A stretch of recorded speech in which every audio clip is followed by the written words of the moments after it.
ప్రకటన గ్రంథము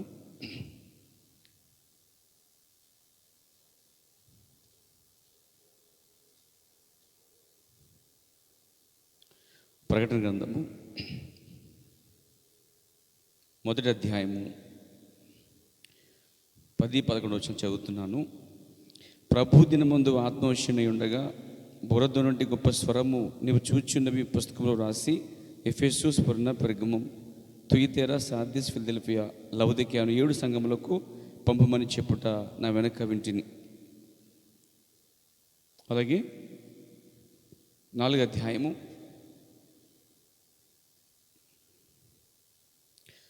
4వ వచనం చదువుకుందాం. సింహాసనము చుట్టూ 24 సింహాసనం ఉండెను. ఈ సింహాసనములందు 24 పెద్దలు తెల్లని వస్త్రం ధరించుకుని తమ తలల మీద సువర్ణ కిరీటములు పెట్టుకుని వారి కూర్చుంటిరి. ఆ తర్వాత మనము 7వ వచనంకి వచ్చేస్తున్నాం. 4వ అధ్యాయం 7వ వచనం. మొదటి జీవి సింహం వంటిది, రెండవ జీవి దూడ వంటిది, మూడవ జీవి మనిషి ముఖం వంటి ముఖము గలది, 4వ జీవి ఎగురుచున్న పక్షి వంటిది. 8వ వచనం. ఈ 4 జీవులలో ప్రతి జీవికి 6 రెక్కలు ఉండేవి. అవి చుట్టూను రెక్కల లోపడను కన్నులతో నిండి ఉన్నవి. అవి భూత వర్తమాన భవిష్యత్తు కాలంలో ఉండు సర్వాధికారి దేవుడు నాకు ప్రభు పరిశుద్ధుడు పరిశుద్ధుడు పరిశుద్ధుడని మానక రాత్రి మగలు చెప్పుచుండెను. అలాగే 6వ అధ్యాయం 1వ వచనం కూడా చదువుకుందాం. ఆ గొర్రె పిల్ల 7 ముద్రలలో మొదటి దాన్ని విప్పినప్పుడు నేను చూడగా ఆ 4 జీవులలో ఒకటి రమ్ము అని ఉరుమంటి స్వరముతో చెప్పుట వింటిని. దేవుడి వాక్యాలు దీవించను గాక. ప్రార్థన చేసుకుందాం. మహాపరిశుద్ధుడు తండ్రి, జీవంగల మా ప్రభువా, చదవబడిన వాక్యం దీవించండి, ఆశీర్వదించండి. నాయన వాక్యం మీది మేమందరం నీ ప్రజలమై ఉన్నాం. ఈ కడవరి కాలంలో మీరు ఇచ్చిన వర్తమానము లోంచి ప్రభువా మరియు బైబిల్ నుండి ప్రభు విషయాలు ధ్యానిస్తుండగా నీ పరిశుద్ధాత్మను మాకు నాయకుడిగా పంపించండి ప్రభువా. ఈ సాయంకాల సమయంలో మాకు తోడుగా ఉండండి, నడిపించమని యేసుక్రీస్తు నామములో ప్రార్థించుచున్నాను. ఆమేన్. దయచేసి కూర్చున్న పేరు. ఈరోజు మనం తీసుకుపోతున్నటువంటి అంశము గత బైబిల్ స్టడీలో అనగా మెసేజ్ స్టడీలో ఇంతకుముందు మనం తీసుకున్న అంశాలు ఏంటంటే మనం వింటున్న కార్యాలు అంటే 7 సంఘ కాలములు, మరి అన్యజనులకి 7 సంఘ కాలములు ఎలా ఏర్పరచబడ్డాయి. నేను మొదటిసారి చెప్పినప్పుడు అన్యజనుల సంఘ కాలములు ఏ విధంగా ఏర్పడి ఉన్నామని చెప్పాను. Praise the lord. దేవుడు అన్యులకి కాలములు కేటాయించాడని చెప్పాను. అది సువార్త గ్రంథంలో లోకా సువార్తలోనే ప్రభు ముందుగా చెప్పాడని లోకా 21:20 వచనంలో అన్యజనుల కాలంలో సంపూర్ణ వరకు అనే మాట యేసు ప్రభు వాడాడు. ఆ మాట ఆయన ఇశ్రాయేలు నుంచి యూదుల నుంచి అన్యులకు తిరక్కమునిపై ఆయన అన్యజనుల కాలంలో ఉన్న దాన్ని ఇశ్రాయేల్ మధ్య ప్రస్తావన చేశాడండి ఆయన. అంటే అన్యులకి కాలాలు, అన్యులంటే మనం ప్రపంచం అంతటా యూదులు ఒక ఎత్తు అయితే మిగతా వారందరూ కూడా అన్యులు అన్నమాట. సో అన్యుల లెక్కలోకి వస్తున్నాం మనం అందరం కూడా. అన్యులకి దేవుడు సమయం ఇవ్వటం అనేది అక్కడ ప్రభు చెప్తున్న అన్యుల కాలములు సంపూర్ణమయ్యే వరకు కూడా యెరూషలేము ఇలాగ అన్యులతో తొక్కబడుతుంది అని చెప్పాడు ఆయన. అది ఎప్పుడు జరిగింది అంటే యేసుక్రీస్తు చనిపోయిన తర్వాత మరి 70 సంవత్సరంలో క్రీస్తు 70 సంవత్సరంలో టైటస్ వచ్చి, ఆ టైటస్ అంటే తీతు అనే వ్యక్తి వచ్చి తన సైన్యముతో శనివారం విశ్రాంతి దినమున వారందరినీ ఊతకొచ్చకొచ్చాడు. మిగతా వాళ్ళందరూ కూడా పారిపోయారు అన్నమాట. దానికోసం కూడా యేసు మాట్లాడాడు. మెదిమెక్కినోడు వల్ల కింద దిక్కకూడదు, అది మహా భయంకర శ్రమ కాలము, అలాంటిది కూడా రాదు అని చెప్పాడు అనమాట. వాళ్ళు ఏం చేశారంటే గర్భిణీ స్త్రీలని, పాలిచ్చే తల్లిని, పిల్లల్ని, పెద్దల్ని అందరినీ కూడా వారు యెరూషలేములో మరి ఊత కోసం వచ్చినప్పుడు యెరూషలేము అంటే వీధులు గుండా రక్తం ప్రవహించిందండి, పరిశుద్ధులకు రక్తము ప్రవహించింది. ఆ విధంగా వారు హతసాక్షులు అయిపోయారు. అంటే ఎందుకు వారి పిల్లలు రక్తం చిందించారంటే ఆ రోజు యేసుక్రీస్తు సిలువేయము అన్నప్పుడు మీ రాజు సిలువేదన అని పిలాతు అన్నప్పుడు వాడి రక్తం మా మీద మా పిల్లల మీద ఉండును కాక వారంతా వారు శపించుకున్నారు. ఎప్పుడైతే ఆ మాట పలికారు వాళ్ళు, అప్పుడు వారి పిల్లలకి క్రీస్తు తర్వాత 70 సంవత్సరంలో టైటస్ వచ్చి వారు ఏం పలికారు దాన్ని ఇచ్చాడండి. ఆ టైంలోనే మరి ప్రపంచమంతా చెదిరిపోయారు. ఇశ్రాయేల్ ఇంకా స్వదేశంలో లేరు. వారు చదివిపోయిన తర్వాత అన్యులు అందరూ ఎరుషలేము తొక్కడం ప్రారంభించారు. వారు ఎప్పుడు మళ్ళా ఒక రాజ్యముగా టైటస్ కాలంలో చెదిరిపోయిన వీళ్ళు మళ్ళీ ఒక రాజ్యముగా ఎప్పుడు ఏర్పరిచారంటే మరి 1946-47 ఆ టైంలో మన ఇండియాకి స్వతంత్రత వచ్చినటువంటి ముందు సంవత్సరం వారికి ఒక జెండా ఏర్పరచడం, కరెన్సీ ఏర్పరచబడటం జరిగింది. అంటే వాళ్ళు 19వ శతాబ్దంలో వారు ఖచ్చితంగా రాజ్యముగా మళ్ళీ ఏర్పరచబడ్డారు. యూదులు ఇంకా 100% ఆ యొక్క దేశానికి రాలే. కాబట్టి ఆ యూదుల్ని మళ్ళీ విమోచించాలంటే దేవుడు వారు ప్రపంచంలో చెరిపోయిన అందరూ చేరుకున్నాను, 100% వారు రాలేదు. ఇంకా ఎందుకు వారు 100% రావాలంటే 100% వారు వస్తే కానీ పౌలు చెప్పిన మాట నెరవేర్చబడదు. పౌలు చెప్పాడంటే మరి రోమపత్రికలో మనం చూస్తాం. రోమపత్రికలో ఆయన అంటున్నాడు అనమాట, ఏంటంటే విమోచకుడు దిగివచ్చును, యాకోబులో ఉన్న భక్తిహీనతను తొలగించును. సహోదరులారా, మీరే బుద్ధిమంతులు అనుకోకండి అని చెబుతూ ఆయన ఏం చెప్పాడంటే, అన్య జనులలో చివరి వ్యక్తి చేరిన తర్వాత తిరిగి మళ్ళీ సువార్త విమోచకుడు ఇశ్రాయేలులోనికి వస్తాడు అనగా యాకోబు అనగా ఇశ్రాయేలులో ఉన్న భక్తిహీనతను, ఆ యొక్క భక్తిహీనతను తీసివేటకి ఆయన వస్తాడు అని చెప్పాడనమాట. అయితే ఆయన వచ్చి ఆ ఇశ్రాయేలుని విమోచించాలంటే ప్రైజ్ ది లార్డ్, ఆయనకి ముందే ఏలియా మోషేలు రావాలి. వారికి కూడా సమయం ఉంది, 3.5 సంవత్సరములు. అదంతా జరగక మునిపే దేవుడు ఏం చేశాడంటే ఈ 75 వారంలో 69.5 ముగించిన తర్వాత ఆ మిగతా ఆపి ఆయన అన్యులైపు తిరిగాడు. అప్పుడే అన్యజనుల కాలములు ఏర్పరచబడ్డాయి. ఇది మనం చెప్పుకున్నాం. Praise the lord. ఆయన యూదుల వైపు నుండి అన్యుల వైపు తిరిగాడంటే పౌలు కాలంలో మనం చూస్తున్నాం. ఎఫెసు కాలం అనేది ఏర్పరచబడింది. అంతే అన్యుల్లోంచి దేవుడు అన్యజనాంగంలోంచి తన నామం కొరకు జనాన్ని ఏర్పరచుకున్నాడు అనేది కూడా మనం చెప్పుకున్నాం. Praise the lord. కాబట్టి ఈ వర్తమానం వ్యక్తిగతంగా మాత్రమే చేర్చుకుంటారు కానీ గుంపుగా చేర్చుకోరు అని కూడా ఈ మాట కలప్రతో ఉపయోగించాడు. ఈ వర్తమానం గుంపుకు రాదు, ప్రత్యక్షత వ్యక్తిగతంగా వెళ్తుందని చెప్పాడు. దేవునికి స్తుతులు గాక.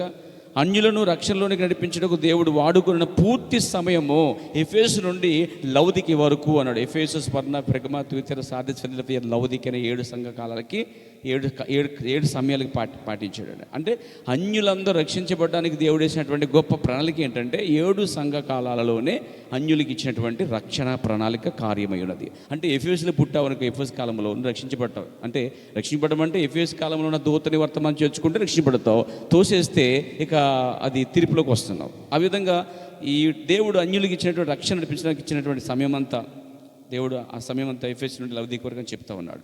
దేవునికి మహిమ కలుగాక. మనం జీవిస్తున్న కాలము చివరి గురించి తెలిస్తే ఇది లౌదిక సంఘ కాలము. హల్లెలూయా. మనం జీవించిన కాలం గురించి తెలుసుకోవాలంటే మన యూదులు గమనించాలంటాడండి. యూదులే ప్రపంచానికి గడియారం అంటున్నాడండి. మనము ఒక కాలములో విభజించబడి అర్ధకాలమునకు కలిగి ఉన్నామని మనం ఇక్కడ చూస్తున్నామని చెప్తా ఉంటాడు. దేవునికి స్తుతి కలుగాక. సమయం అది 70 వారముల గురించి అక్కడ మాట్లాడాడు. అయితే ఆ 70 వారములు ఆయన దానియేలుతో మాట్లాడుచున్నాడు కానీ సంఘముతో కాదంటున్నాడండి. 70 వారములు అన్ని వర్తమానాలు 70 వారముల గురించిన వివరణ అంతా కూడా యూదులకే తప్ప అన్ని జనులకు అన్య కాలాలకు సంబంధించిన విషయం మాత్రము కాదు. ఆ 70 వారములు అంటే 69, మిగిలిన కూడా కలుపుకుంటే అది కేవలం యూదుల కొరకు దేవుడు ఇచ్చినటువంటి సమయము. ఆ టైంలో 69:30 టైంలో అక్కడ అర్ధభారం నిలిపేసి అన్యులేపు తిరిగినటువంటి సమయం. ఈ దేవుడు అన్యులకి ఇచ్చిన సమయం చాలా షార్ట్ టైం, చాలా తక్కువ అనమాట. దాంతో పోల్చుకుంటే ఎఫెసు నుండి మనం చూసుకున్నాం. నిజంగా చెప్పాలంటే ఈ కాలాల్లో మనము లౌదిక సంకల్పం చివరిలోకి వచ్చేసామని చెప్తా ఉన్నాడండి. ఇంకో విషయం ఏంటంటే మరి అన్యజనుల కాలములు ఎప్పుడు ఎక్కడ ఏ విధంగా వచ్చాయో చెప్పుకున్నాం మనం. 7 సంఘ కాలాల్లో ఈ విధంగా వచ్చాయంటే ఈ 75 వారముల మధ్యలో లేకపోతే 69:30 మధ్యలో మనకి దేవుడు ఇచ్చినటువంటి సమయం అని చెప్పడం జరిగింది. దేవునికి స్తుతి కలుగాక. హల్లెలూయా, హల్లెలూయా. అలాగే 7 సంఘకాలంలో వాటి వర్తమానం గురించి చెప్పుకున్నాం. అంటే వర్తమానికులు, వాటి వర్తమానము, తర్వాత వాటి కాలము, వాటి సంవత్సరములు మనం చెప్పుకున్నాం. వర్తమానికుల పేర్లు చెప్పానండి. Paul, Irenaeus, Martin, Columba, Luther, Wesley, John Wesley, అలాగే విలియం బ్రాన్హమ్ అని 7 వర్తమానికులు, 7 దూతలు, తర్వాత 7 నక్షత్రములు, 7 సంఘకాల దీపస్తంభములు, ఇవన్నీ కూడా మనం చెప్పుకున్నాం. దేవునికి మహిమ కలుగాక. ఆ తర్వాత మనము ఇంకా 2 విషయాలు మనం చూడబోతున్నాం. దేవునికి స్తుతి కలుగాక.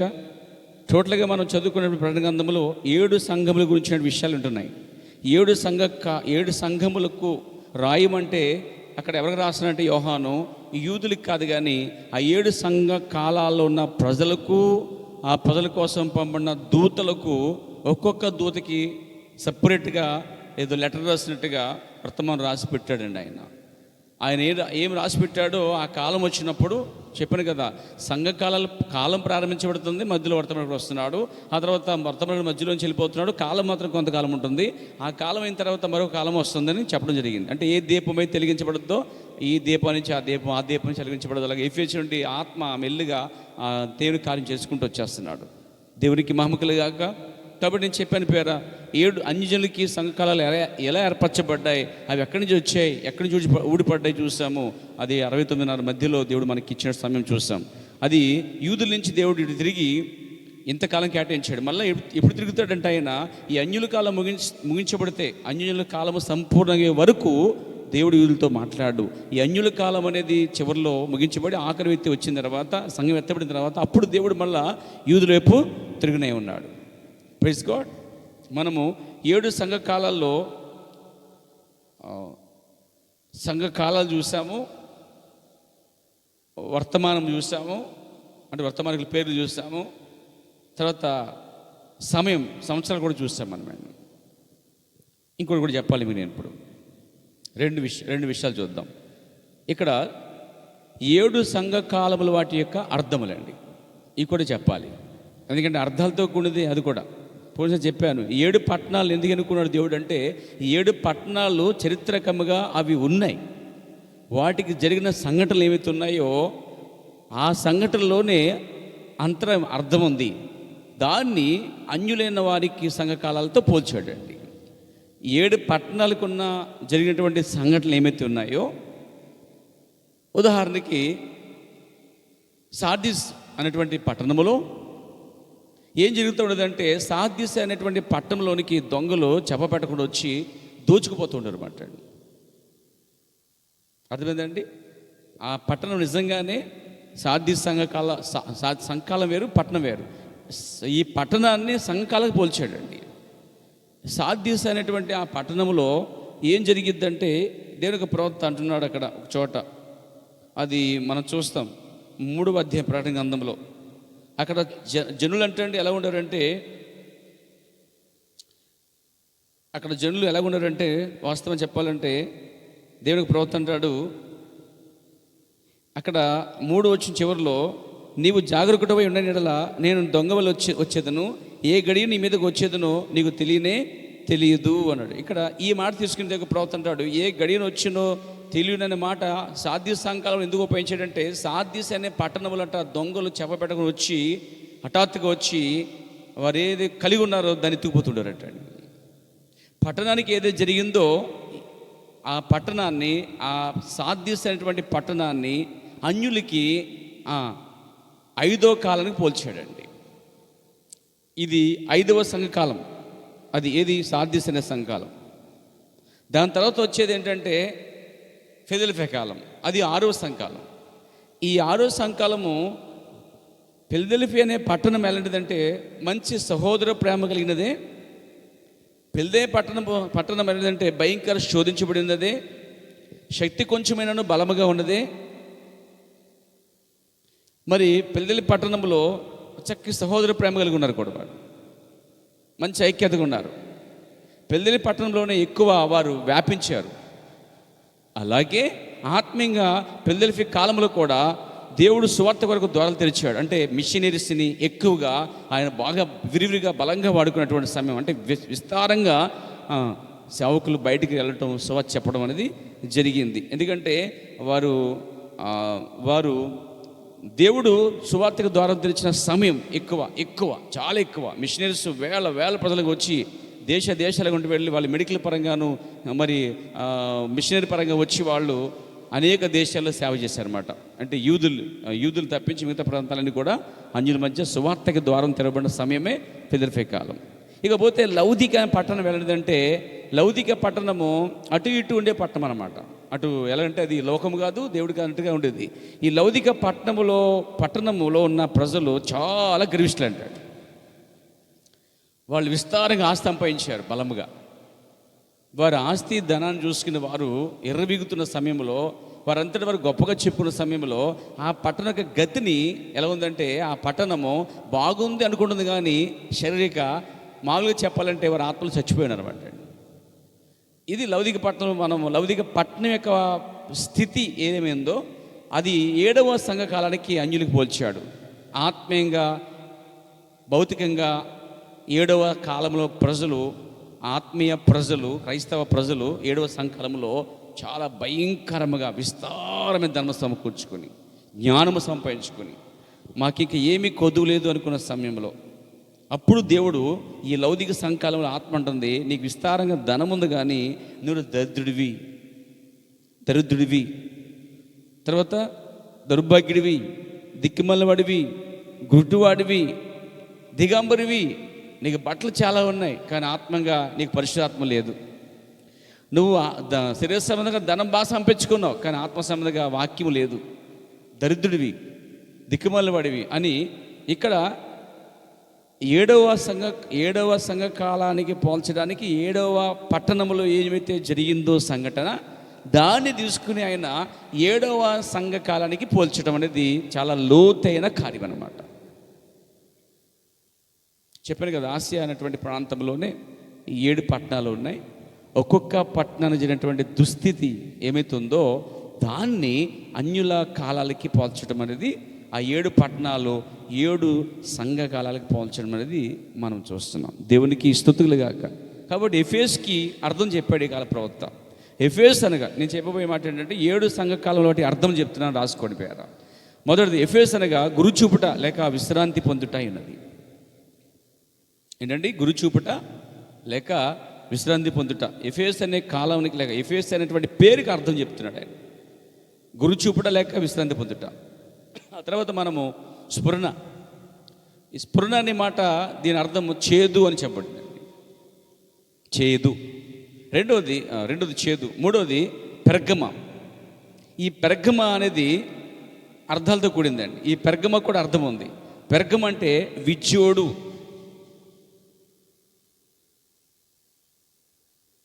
విజ్జోడు, తర్వాత తరచుగా వివాహము చేసుకునేది.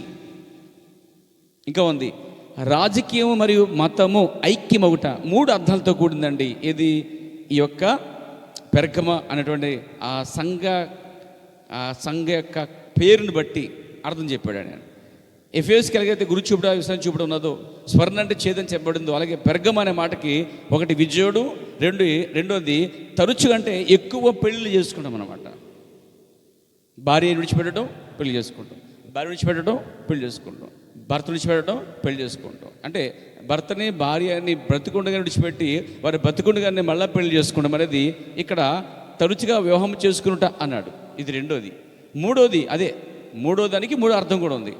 పెర్గమ అనే దానికి 3 అర్థాలు ఉన్నాయి. ఒకటి విజ్జోడు, రెండోది తరచుగా అంటే ఎక్కువగా విస్తారంగా పెళ్లి చేసుకుంటాం, తర్వాత రాజకీయం మరియు మతము ఐక్యమవుట అనేది పెర్గమ అని అర్థం. పెర్గమకి. లేకపోతే 4వ సంఘాలు తుయితెర సంఘాలు. తుయితెర అనే మాటకు అర్థం చెప్పాడు ప్రవక్త. తుయితెర అనగా స్త్రీ పెత్తనము అన్నాడు. ఇంకొక అర్థం కూడా ఉంది, స్త్రీ పెత్తనము. తర్వాత నిరంతర బలి అని కూడా చెప్పాడండి.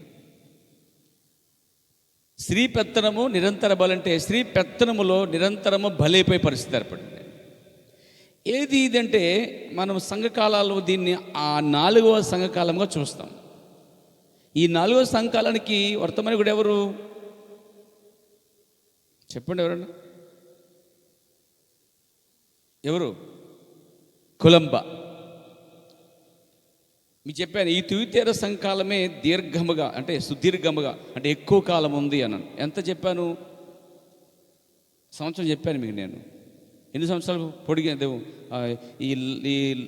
ఈ యొక్క తుయితెర కాలం? ఎంతకాలం పొడిగించబడిందని చెప్పాను? 914 సంవత్సరాలు అనండి. అంటే సంఘ కాలాల్లో అన్ని ఎక్కువ సంవత్సరాలు ఇది నడిచిందండి. 914 సంవత్సరాలు నడిచింది. దీని కాలం అంటే సుదీర్ఘకాలం.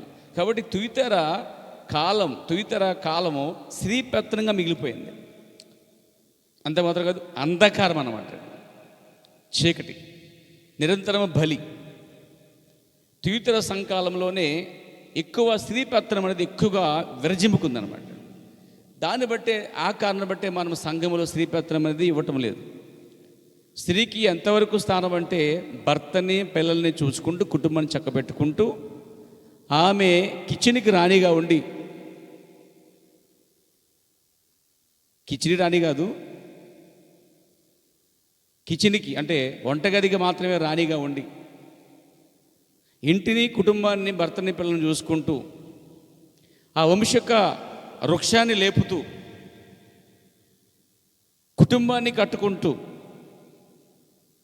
తాను మంచి ప్రార్థన చేస్తూ ఆత్మ సంబంధంగా దేవునితో వ్యక్తిగతంగా సహవాసం కలిగి ఉంటూ ఆమె ఎటువంటి పెత్తనం అంటే ఇంట్లో భర్త మీద పెత్తనం చేయడం కానీ, సమాజంలో కానీ, సంఘములో కానీ ఈ స్త్రీ పెత్తనం అనేది చేయకూడదు. కానీ ఈ తుయితెర కాలంలో స్త్రీ పెత్తనం అనేది బయటకు వచ్చి పడిపోయింది. ఇంట్లో ఉండవలసినటువంటి యొక్క పెత్తనాన్ని తీసుకొచ్చి స్త్రీ వీధులకు పెట్టుకొచ్చేసిందండి. అందుకే ఈరోజు చూడండి, స్త్రీ పెత్తనం ప్రపంచం అంతా ఉంది. ఎక్కడ చూసినా స్త్రీ పెత్తనమే. ఇప్పుడు కుటుంబంలో కావచ్చు, సంఘములు కావచ్చు, సమాజంలో కావచ్చు. సంఘంలో పాస్టర్ గారు కూర్చుంటారు, పాస్టర్ గారు అంటే మించిపోయి ఆమె వాక్యం చెప్తూ ఉంటుంది. ఇక ఆవిడ మాటే యాదవక్కు, ఇక పాస్టర్ డమ్మీ అన్నమాట కొన్ని సంఘ శాఖల్లో. కాబట్టి స్త్రీ పెత్తనం చేయకూడదు, కానీ బాధ్యత కలిగి ఉండాలి. ఎప్పుడైతే బాధ్యతను విరమిర్చి ఆమె పెత్తనంలోకి దూరిందంటే అక్కడే పతనం అనేది ఏర్పడుతుంది. కాబట్టి తుయితెర సంఘకాలం లేక తుయితెర మాటకి స్త్రీ పెత్తనం. కాబట్టి మన కుటుంబంలో కానీ, మన సంఘాల్లో కానీ ఈ వర్తమానం బట్టి చూస్తే స్త్రీకి ఎటువంటి పెత్తనాలు లేవు అనే విషయం తెలుసుకోవాలి. లేదని తెచ్చుకుని అనవసరంగా నిప్పులు ఎత్తి మీద తెచ్చుకుని అనుకుంటే దేవుని ఉగ్రత వచ్చి పడుతుంది. దానికి నీకు నీవే గ్రహించుకోవాలి. Praise the lord. ఎంతవరకు స్త్రీ అంటే కలపడుతున్నాడు, ఆమె వంటగదికి మాత్రం పరిమితం అన్నాడు ఒక చోట. కేవలం అక్కడే కుటుంబం చక్కబెట్టుకుంటూ, కుటుంబాన్ని కట్టుకుంటూ, కుటుంబాన్ని చక్కబెట్టుకోగలిగితే మిగతా అన్నీ చేయగలుగుతారండి. కాబట్టి అది స్త్రీకి ఇచ్చినటువంటి ఆధిక్యత, దేవుడిచ్చిన ఆధిక్యత, అదే స్త్రీ కాపాడుకోవాలి. అంతేగాని పురుషుని తొక్కేసి పైకి ఎక్కేసి భయంకరంగా యత్నం ఆడేసి చేస్తే యెజబెల్ మరొక యెజబెల్ పుట్టిందని అర్థం అనమాట. అక్కడ అప్పుడేమవుద్ది, యెజబెల్ని బట్టి అక్కడ ఇశ్రాయేలు పాడు చేయబడ్డారు. దేవుడు ఆ స్త్రీని, ఆ యెజబెల్ని అంటే పెత్తనం చేసి పాడు చేసిన స్త్రీని కూడా దేవుడు విడిచిపెట్టలేదండి. స్త్రీ అనబడుతున్న సంఘాన్ని కూడా విడిచిపెట్టాడు. సంఘం ఎప్పుడు కూడా క్రీస్తు పైన పెత్తనం చేయడానికి వీలు లేదండి. వాక్యానికి శిరస వహించేటువంటి సంఘంగా స్త్రీగా ఉండాలి. స్త్రీ ఎప్పుడు పురుషులు లోబట్టమని అర్థం ఏంటంటే, అసలు పురుషుడు ఎవరంటే ప్రభువైన యేసుక్రీస్తు. అసలు పురుషుడికి సంఘములో స్త్రీ పురుషులు అనబడే అందరూ లోబడి ఉండాలి. కాబట్టి స్త్రీ పెత్తనముగా చెప్పబడింది. స్త్రీ పెత్తనం బట్టి బలి అయిపోవడం అనేది ఎక్కువ జరుగుతుంటుంది. స్త్రీ పెత్తనములో బలి అయిపోతుంటారండి. బలి ఇంకా అందుకే స్త్రీ సంఘములో కానీ, కుటుంబంలో కానీ పెత్తనం చేయకూడదు. ఈరోజు స్త్రీ సంఘములో, కుటుంబంలో, వీధిలో ఏమండి కొంతమంది ఎలక్షన్లు నిలబడుతున్నాయి. ఎలక్షన్లో అవసరమా?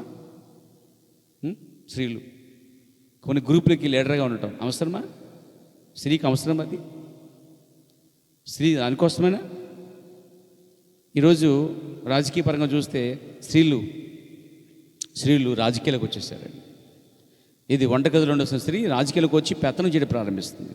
అసలు పెత్తనమే లేదురా బాబు అంటే ఇంట్లో పెత్తనం చేసిన వాళ్ళే ఈ రాజకీయాలకు వస్తారండి. ఇంట్లో భర్తని, భార్య, పిల్లల్ని, కుటుంబాన్ని అంటే భర్తని, పిల్లల్ని, కుటుంబాన్ని చక్కగా దిద్దుకోగలిగిన ఏ గుణవతి, ఏ మంచి స్త్రీ కూడా రాజకీయాల్లో కానీ, పోటీలోకి కానీ, పెత్తనంలోకి కానీ రాదు. వచ్చిందంటే అది విచ్ఛనం చేసే స్త్రీ అన్నమాట. కుటుంబం అప్పటికి విచ్ఛనం అయితే తప్ప అది వీధిని పడి ఏంటి ఈ రోజులో చూడండి, వార్డ్ కౌన్సిలర్స్ అవసరమా? మీకు కానీ ఇస్తే ఎవరు తీసుకోకండి.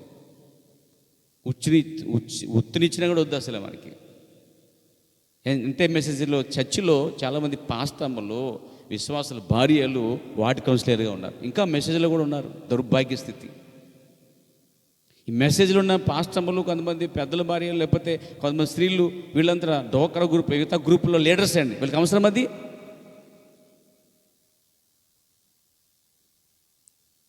కాబట్టి స్త్రీకి బాధ్యత ఏం తెలుసా? భర్త, పిల్లలు, కుటుంబం, అదే ప్రాధాన్యత. దానికి ఇవ్వని స్త్రీ దేనికి ఇచ్చిందంటే అది సరైనది కాదు. కాబట్టి స్త్రీ పెత్తనం, అక్కడే స్త్రీ అనేది పెత్తనం చేస్తూ దానికి బలైపెట్టి పరిస్థితులు ఏర్పడుతూ ఉంటాయి.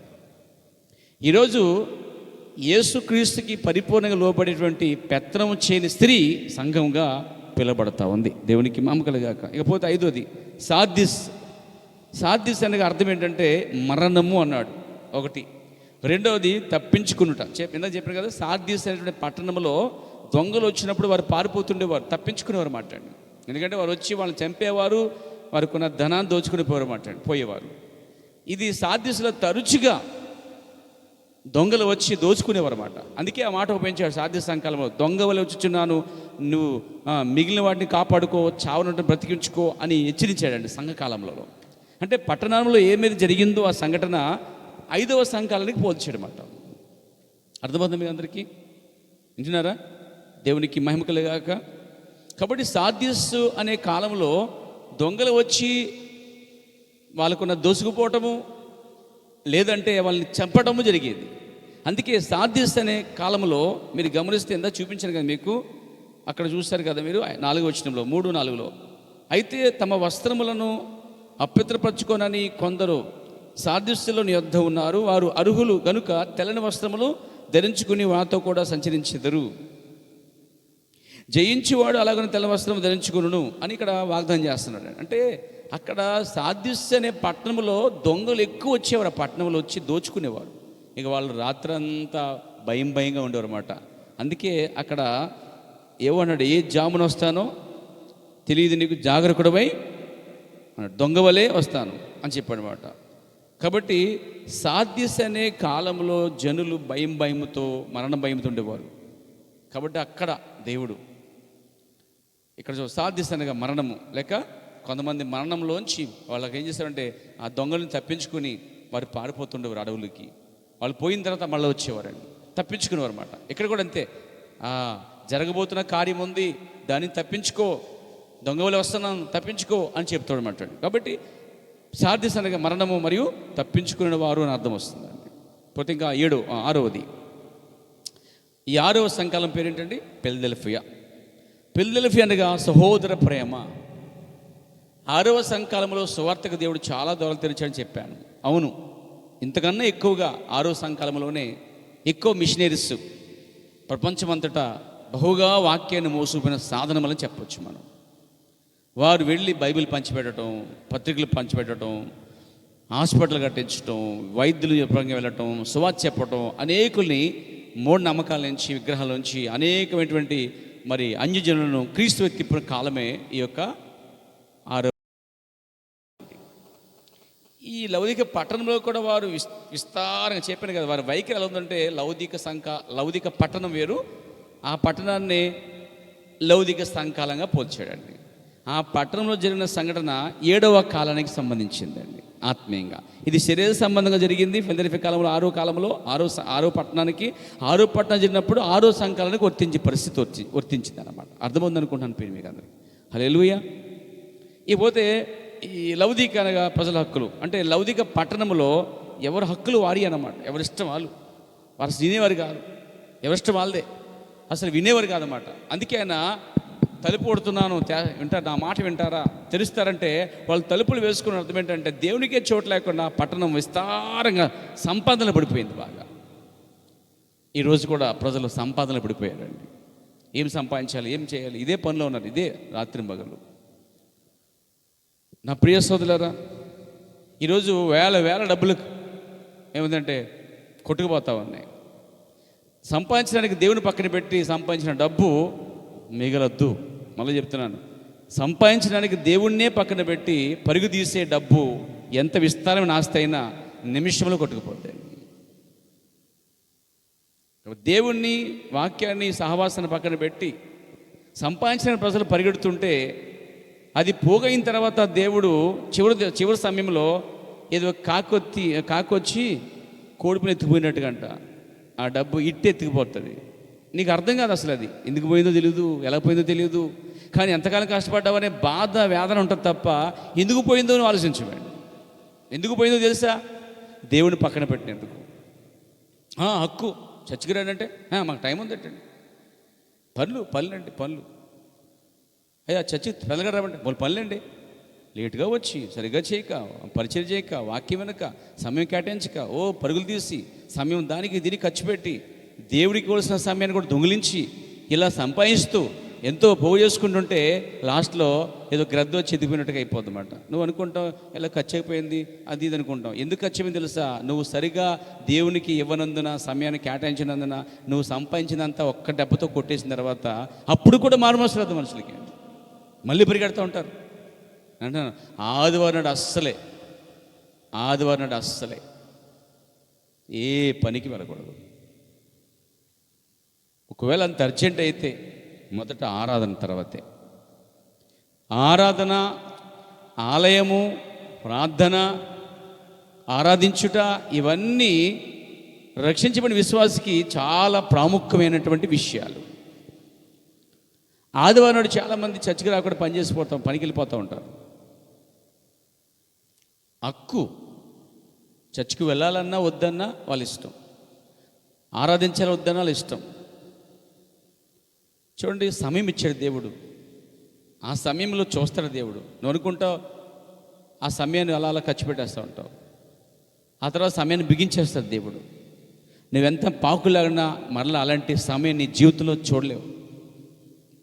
అందుకే దినములు చెడ్డవి కనుక సమయం పనువగా సమయాన్ని సద్వినియోగం చేసుకునుడి అన్నాడండి. ఈ లౌకిక పట్టణం యొక్క పరిస్థితులు ప్రజలట అసలు వినేస్తులు లేరండి వాళ్ళు. ఆ పట్టణం యొక్క పరిస్థితి ఏంటంటే బాగా సంపాదించటం, సంపాదన బట్టి గర్వించటం. దీన్ని బట్టి ఆ పట్టణం యొక్క లౌకిక పేరుని బట్టి అర్థం చెప్పాడు ప్రవక్త, ప్రజల హక్కులు అని. కాబట్టి లౌకిక సంకాలం అనగా ప్రజల హక్కులు. మా ఇష్టం, మా నోరు మేము కాలుస్తాం చేరట్లు చుట్ల బీడీలు, మా నోరు మేము తాగుతాం, మా డబ్బు ఖర్చు పెట్టుకున్నా. ఏం డబ్బడిగా నేనేమన్నాను? నా డబ్బుతో నేను తాగుతున్నా అంటాడు. ఎందుకురా అంటే పోతాను, హక్కు. చర్చికి రావే అంటే చూద్దాంలేండి, టైం లేదు. అరే మానవస్ పొందంటే చూద్దాం అంటాడు. రక్షణ పొందంటే పొందినోడు ఎవడైనా ఉన్నాడా అలా సరిగా అంటాడు. నువ్వు ఒకడు ఉండవు కానీ ఆయన ఎవడో చూస్తూ ఉంటావు. కాబట్టి వాళ్ళని చూడటం కాదు, కానీ ఈ కాల ప్రవర్తనాడు మనమంట మనిషిని చూడకూడదట, దేవుని వైపు చూడాలండి. మనిషి చూసిన నాడు అప్పుడే పడిపోయావు నువ్వు. మనిషిని పక్కన పెట్టి సిలువ పడిన యేసు వైపు చూచుచు ఓపికతో పరిగెట్టమని పౌలు చెప్పాడు చూడండి. దాన్ని మనం నమ్మాలండి, ఆ మాటల సత్యం. కాబట్టి పడిపోతున్నవారు ఎవరంటే ఇటు అటు తిరిగేవారు, అస్థిర లేనివారు, మరి స్థిరంగా లేనివారు మాత్రమే ఎక్కువ పడిపోతారండి. కానీ వాక్యం నిలబడినవాడు పడడు, నిలబడి ఉంటాడు. దేవునికి స్తుతి కలుగాక. ఈ లౌకిక అనగా ప్రజల హక్కులు అని చెప్పాను. కాబట్టి 7 సంఘ కాలములు వాటి అర్థం చెప్పాను. ఇక్కడ నెక్స్ట్ పాయింట్కి వెళ్దాం. 7 సంఘ కాలాల్లో 4 జీవులు ఎట్లా పనిచేసి ఉన్నవి? 7 సంఘ కాలాల్లో 4 జీవులు ఎలా పనిచేస్తాయి? అసలు 4 జీవులు ఏంటి? దేవునికి మహిమ కలుగాక. ఈ 4 జీవులు ఏంటి అని మనం చూస్తే, ఈ 4 జీవుల కోసము బైబిల్ ప్రకటన గ్రంథంలో మనం చూస్తాం. 4 అధ్యాయంలో కనిపిస్తాయి మనకి. ఈ 4 జీవులు 4 అధ్యాయంలో కనిపిస్తాయి. యెషయా గ్రంథంలో 6 అధ్యాయంలో కనిపిస్తాయి. ఈ 4 జీవులకి 6 రెక్కలు ఉన్నాయి. హల్లెలూయా. ఇవి ప్రకటన గ్రంథంలోను, యెషయా గ్రంథంలోను, యెహెజ్కేలు గ్రంథంలోను, అక్కడక్కడ పాత నిబంధనలో ఈ 4 జీవుల కోసం ప్రస్తావించడం జరిగింది. హల్లెలూయా. ఈ 4 జీవులు ప్రకటన గ్రంథం 4 అధ్యాయంలో కనిపిస్తున్నాయి 7వ వచనంలో. తర్వాత ఇవి 6వ అధ్యాయంలో కనిపిస్తున్నాయి. అక్కడక్కడ మనకు కనిపిస్తూ ఉంటాయి. ఈ 4 జీవులు 7 సంఘ కాలాల్లో ఎలా పనిచేసాయి అనేదే మనం చెప్పుకోబోతున్నాం ఇప్పుడు మనం. కాలాలైతే 7 కాలములు, 7 సంఘకాలములు. 7 సంఘకాలంలో 4 జీవులు ఎలా సరిపెట్టగలిగాయి, ఎలా పనిచేశాయి అనేది ఇక్కడ మనం చెప్పుకోబోతున్న విషయం. అర్థమైందనుకుండా దేవునికి మహిమ కలుగాక. సోదరులారా, ఎఫెసు అనే కాలములో, ఆ ఎఫెసు అనే కాలములో ఈ 4 జీవులో ఒక జీవి బాగా పనిచేసిందండి. అసలు ముందు నేను చెప్పాల్సింది ఏంటంటే, ఇక్కడ 4 జీవులు, ఈ 4 జీవులు ఎలాగ ఉన్నాయంట మనకు కనిపిస్తుంది. ఈ 4 జీవుల కోసం బైబిల్ ఏం చెప్తుంటే, అది సింహం వంటిది, తర్వాత ఎద్దు వంటిది, తర్వాత మనిషి ముఖ వంటిది, తర్వాత 4వది ఎగురుచున్న పక్షిరాజు వంటిది అని చెప్తున్నాడు. జీవులేవి. అయితే ఈ కాలంలో ప్రవక్త వీటి గురించి చెప్పినటువంటి విషయము మీతో నేను చెప్పాలని ఆశిస్తున్నా. దేవునికి మహిమ కలుగాక. మీరు రాసుకోవచ్చు. ప్రకటన గ్రంథం 4వ అధ్యాయము 2వ భాగమైన వర్తమానం ఉంది, దాంట్లో చెప్పిన విషయం అన్నమాట. నేను చదువుతున్నాను. దేవునికి మహిమ కలుగాక. ప్రియ సోదరులారా, నాతో ఉన్నారా? చూడండి, ఈ కాల ప్రవక్తన్నాడు, ఇక్కడ జీవులకు భిన్నమైన నిర్వచనములు ఇచ్చారు. అసలైన దానిని వైపు చూద్దాం. ఒకటి ఒక విధమైన జీవి, మరియు మిగిలిన 4 జీవులు మరో విధమైన జీవులు. అందులో ఒక జీవి గ్రీకులోని అడవిలో నివసించే ఒక జంతువు వలె ఉన్నది. మరొక దానికి కింగ్ జేమ్స్లో తర్జుమా ప్రకారముగా అది మృగము కాదు, కానీ అది జీవించే జీవి. చూసారా, 4 జీవులు ఏమన్నాడు ప్రవక్త అంటే, మృగాలు కాదు, అవి జీవులు, జీవించే జీవులు అంటున్నాడు. ఈ కాల ప్రవక్త అంటున్న మాట నేను జ్ఞాపం చేస్తున్నాను. దేవునికి మహిమ కలుగాక. ఇంకా చెప్పాలంటే కింగ్ జేమ్స్ వర్షన్ ప్రకారముగా ఈ జీవి అనగా మృగము కాదు, అది జీవించే జీవి. మరియు ఎలాగో ఆ 4 జీవులు వారు ఎవరెవరు అంటే, ఈ 4 జీవులు మృగము కాదట అండి. మొట్టమొదటి ఇది మృగానికి చెందినవి కావు, ఇది జీవించే జీవులు అంటున్నాడు. ఇంకా అన్నాడైనా అది మానవుడు కాదు, ఈ 4 జీవులు మానవులు కారు. Praise the lord. ఇంకా ఈ 4 జీవులు లేక దూతలు కావు, జీవించే జీవులు. మరియు ఎలా వాటికి 4 ముఖములు ఉన్నాయి. హల్లెలూయా, దేవునికి మహిమ కలుగుగాక. మొట్టమొదట ఇవి జీవులే కానీ మృగాలు కాదంటున్నాడు. రెండోది, ఇవి మానవులు కూడా కాదంటున్నాడు. మూడవది, ఇవి దూతలు కూడా కాదంటున్నాడు. హల్లెలూయా. ఈ 4 జీవులను పోల్చాడండి. దేవుని నామన మహిమ కలుగాక. మీరు గమనించినట్లయితే నేను ఇంకా కొద్దిగా మీకు చెప్పాలని ఆశిస్తున్నాను. Praise the lord. ఇంకా చూస్తుంటే ఈ 4 జీవుల కోసం, ఈ 4 జీవులు ఇవన్నీ చూసినప్పుడు ఆ 4 జీవులు ఆమేన్ అని కూడా చెప్పగా, ఈ 4 జీవులు ఆమేన్ అని చెప్పగా పెద్దలందరూ కూడా గట్టిగా అరిచారట. ఇది ప్రకటన గ్రంథం 5వ అధ్యాయం కూడా కనిపిస్తాయి మనకి. ఇప్పుడు చూడండి, ప్రకటన గ్రంథం 5వ అధ్యాయంలో కూడా మనం దాన్ని చూడగలుగుతాం.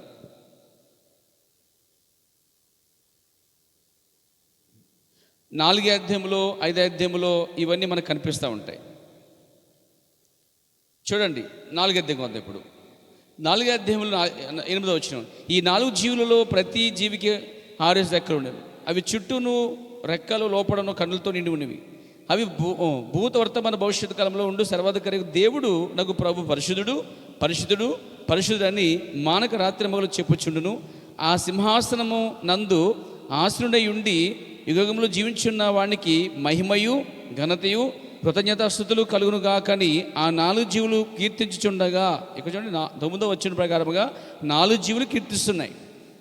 ఈ 4 జీవులు కీర్తిస్తున్నాయి. దూతలు కావు ఇవి, మనుషులు గారు, మృగాలు కాదు, జీవులు అంతే.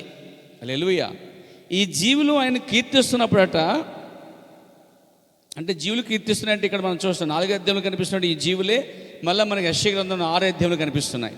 ఈ 6వ అధ్యాయంలో యెహోవా సైన్యాలకు అధిపతి యెహోవా పరిశుద్ధుడు పరిశుద్ధుడు పరిశుద్ధుడని మానక రాత్రి మగలు ఆరాధిస్తున్నాయని అక్కడ చెప్పబడ్డాయి. అంటే పాత నిబంధనలో ఈ 4 జీవులు కెరూబులుగా పిలువబడ్డాయి. ఈ 4 జీవులు అక్కడ 6 రెక్కలు కలిగి ఆరాధిస్తున్నాయి అని చెప్పాడు. ఈ కలప్రవర్తనలో 6 రెక్కలు, 2 రెక్కలతో కాళ్ళు కప్పుకున్నాయి, 2 రెక్కలతోనేమో ఎగురుతున్నాయి, 2 రెక్కలతోనేమో మొఖాన్ని కప్పుకున్నాయటండి. అంటే దాని అర్థం ఒకటి చూడండి, కాళ్ళు కప్పుకుంటున్నాను విధేయతను, తర్వాత సిద్ధంగా ఉండటము, తర్వాత అంటాడైనా ఎగుటకు సిద్ధంగా ఉన్నాయంటున్నాడు. విధేయత. హల్లెలూయా, దేవునికి మహిమ కలుగాక. కాబట్టి ఇక్కడ ఈ 6 రెక్కలు ఉన్న ఒక జీవికి 6 రెక్కలు ఉన్నాయి. ఆ రెక్కల్లో లోపల వెలుపడ కన్నులు ఉన్నాయి. అప్పుడు అర్థం తర్వాత చూడవచ్చు మన 7 ముద్రలో. దేవునికి మహిమ కలుగాక అని చెప్పి చెప్పుకోనండి. ఈ 6 జీవులు అక్కడ యెహోవాను ఆరాధిస్తున్నాయి. కానీ ఇక్కడ కొత్త నిబంధనలో ఈ 6 జీవులు సింహాసనం కూర్చున్నటువంటి యేసుక్రీస్తుని ఆరాధిస్తున్నాయి. గమనిస్తే పాత నిబంధన యెహోవా దేవుడే, కొత్త నిబంధన యేసుక్రీస్తుని ఇక్కడ మనం చూడగలుగుతాం. ఈ 4 జీవులు యెషయా గ్రంథంలో ఎలా అయితే ఆరాధిస్తున్నాయో రాత్రి మగలు, ఇక వాటికి రాత్రి పగలు అనేది ఏమీ లేదు, ఆరాధించడమే నిత్యము. అయితే 9వ వచనంలో అవి ఆరాధిస్తున్నప్పుడు అక్కడ జీవులు ఆరాధిస్తుండగా 10వ వచనం, ఆ 24 పెద్దలు సింహాసనమందు ఆసనున్న వాడిని ఎదుట సాగిలపడి హల్లెలూయా, యుగములు జీవించిన వాడికి నమస్కారం చేయొచ్చు అక్కడ స్తుతిస్తున్నాయి. ఇక్కడ మనం చూస్తే 5వ అధ్యాయంలో రండి, ప్రకటన గ్రంథం 5వ అధ్యాయంలో మనం చూడగలుగుతామండి. దేవునికి మహిమ కలుగాక.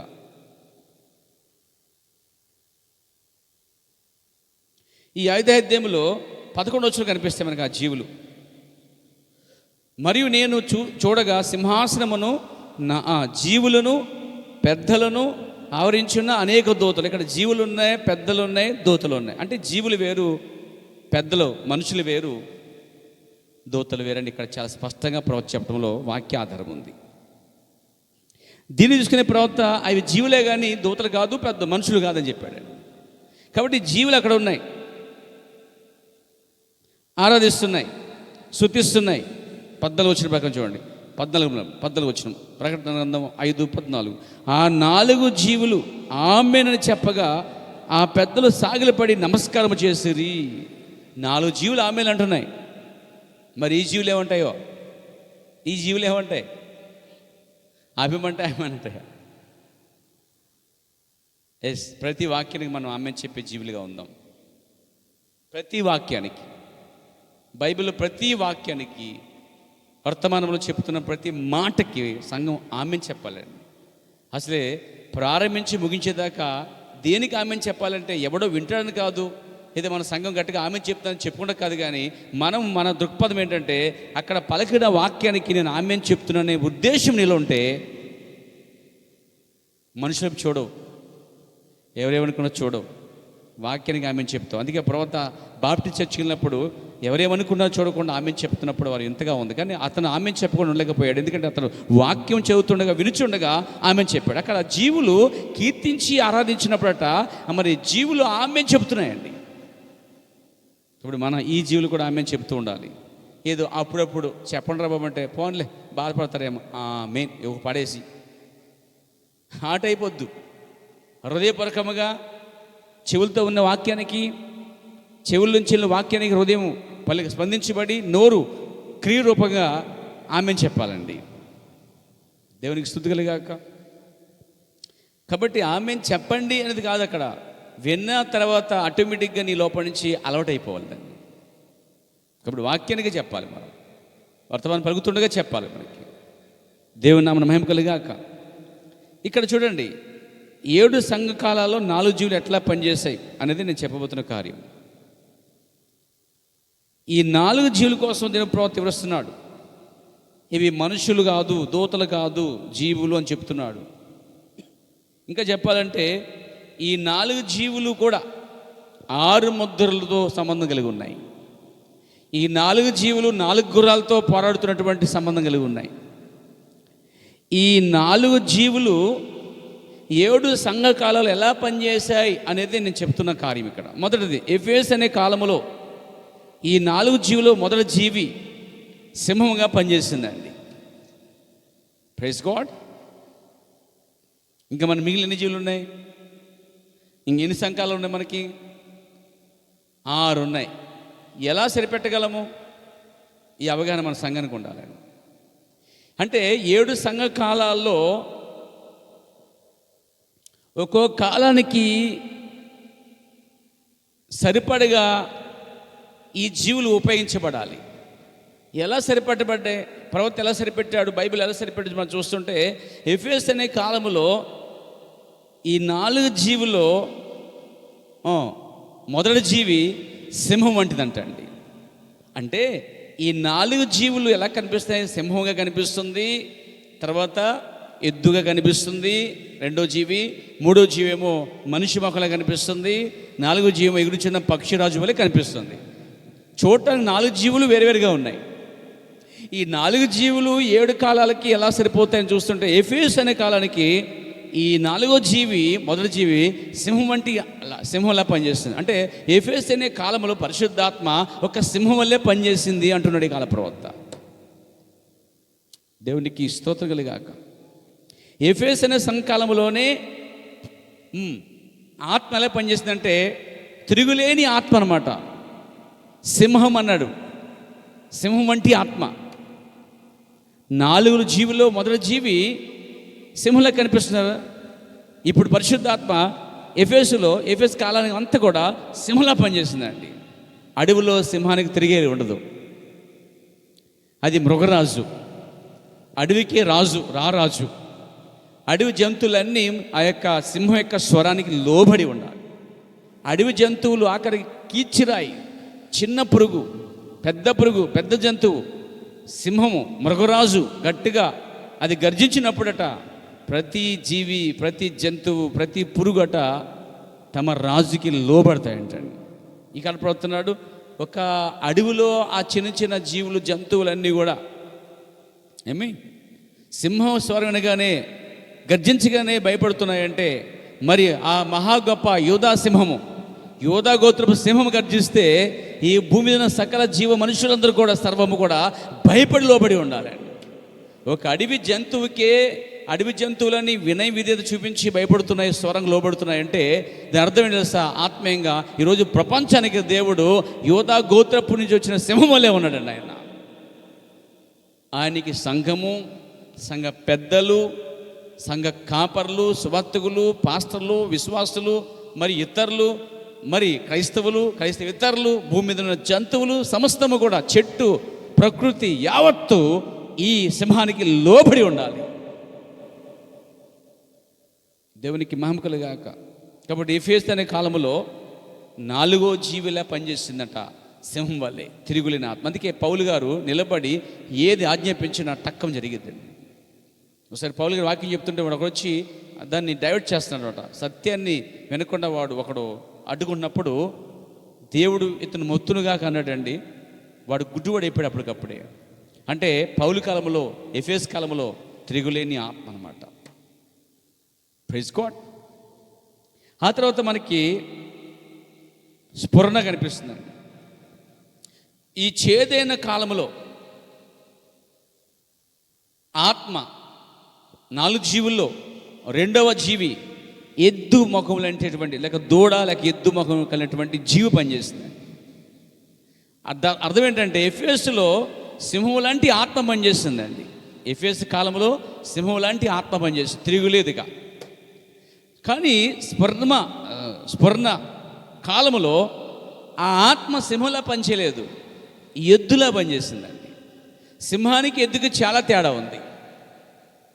సింహం తిరుగులేనిది, దాని ముందు ఏది నిలబడదు. కానీ ఎద్దు తల దించి బరువులు మోచేది, కొడాలు దెబ్బలు తినేది, తర్వాత బరువులు మోసే ఎలా ఉందంటే ఒక బానిసగా ఉంటుంది. ఇంకా ఇగలపోతున్నాడు, ఎద్దు ఒకరి చేత నడిపించబడుతుంది, ఒకరి చేత కొట్టబడుతుంది, ఒకరి చేత బరువులు మోయబడుతూ ఉంటుంది. చివరికి ఎద్దు శ్రమ పడుతుంది అన్నాడు కాలప్రవక్త. ఎద్దు బాగా శ్రమపడి చివరికి అది వధించబడుద్ది. ఈ స్ఫురణ అనే సంఘకాలంలో ఆ రెండవ జీవి ఎద్దు ముఖం అంటే అర్థం ఏంటంటే అక్కడ దాని అర్థము అది ఎలా ఉందంటే చివరికి శ్రమపడి ఎలాగైతే ఎద్దు వధించబడద్దో ఈ స్ఫురణ సంకాలంలో ప్రజలు ఆ విధంగా అయిపోయారండి. బానిసలుగా బరువులు మోసేవారుగా. చివరికి వారు బరువులు మోస్తూ శ్రమ పొందుతూ హతసాక్షులు అయిపోయారన్నమాట అండి. ఏ విధంగా శ్రమ బరువు మోసిన తర్వాత అది వధించబడద్దో సేమ్ స్వర్ణ సంఘకాలంలో కూడా ప్రజలు వధించబడ్డారండి. ఈ సమయంలో స్వర్ణ సంఘకాలంలో ఈ ఆత్మ సింహంలా పనిచేయలేదండి. ఈ ఆత్మ లోబడి ఉంది. కొడితే కొట్టకుండా, తిడితే కొట్టకుండా, మరి కొట్టబడి, నెట్టబడి, బరువులతో మొయ్యబడి చివరికి వారు హతసాక్షులు అయిపోయిన కాలము స్వర్ణ సంకాలం. అయితే అదొకటే కాదు, స్వర్ణ సంకాలంలో పనిచేసిన ఇది ఎటువంటి ఆత్మయే పెర్గమ సంకాలంలో కూడా పనిచేసిందండి. పెర్గమ సంకాలంలో కూడా అదే ఆత్మ పనిచేసిందండి. పెర్గమ సంకాలమే కాదు, తుయితైర సంకాలంలో కూడా అదే ఆత్మ పనిచేసింది. మీరు జాగ్రత్తగా ఆలోచిస్తే ఎటువంటి ఆత్మ మీరు గమనించగలిగితే దేవునికి మహిమ కలుగునుగాక. ఆమె చెప్తారా? ఎటువంటి ఆత్మ మీరు గమనించగలిగితే చూడండి, స్ఫురణ సంకాలములో 142 సంవత్సరములు ఎటువంటి ఆత్మ పనిచేసింది. అలాగే మనం పెర్గమ సంకాలంలో 294 సంవత్సరములు ఎటువంటి ఆత్మ పనిచేసింది. ఈ రెండు కాకుండా తుయితైర సంకాలము 914 సంవత్సరములు, చాలా ఎక్కువ. అంటే 914 సంవత్సరములు ఈజ్ ఈక్వల్ టు 1350 సంవత్సరములు అండి. నేను ఇక్కడ కౌంట్ చేస్తాను దాన్ని. ఏది 142, 294, 914 కలిపితే కౌంట్ చేస్తే 1350 సంవత్సరాలు ఎటువంటి ఆత్మ పనిచేసింది. ఈ 1350 సంవత్సరములు హతమార్చబడటమే శ్రమలు. దీన్నే అన్నాడు ఈ 1000 సంవత్సరాల 350 సంవత్సరములు అంధకార యుగము అన్నాడండి ఈ కాల ప్రవక్త. అంటే స్ఫురణ, పెర్గమ, తుయితైర ఈ 3 కాలాలు చీకటి యుగం. దేవునికి మహిమ కలుగాక. దీన్ని చూస్తే మీకు అర్థమవుతుంది. 7 సంకాలాల్లో చీకటి ఎక్కువ ఉంది. ఎఫెసులో వెలుగు ఎక్కువ ఉంది. ఆ తర్వాత ఎలుగు తక్కువైపోయే కాలం చూస్తుంది, చీకటి పెరుగుతుంది. 2వ స్ఫురణ కాలంలో, 3వ కాలంలో కూడా చీకటి పెరుగుతుంది. 4వ కాలం చూడండి, మీరు గమనిస్తే చీకటి ఎక్కువైపోయింది, వెలుగు చాలా చిన్నగా కనిపిస్తుందండి. అంటే ఈ 3 కాలాల్లో సోదరులారా చీకటి ఎక్కువగా ఉంది, వెలుగు తక్కువగా ఉంది.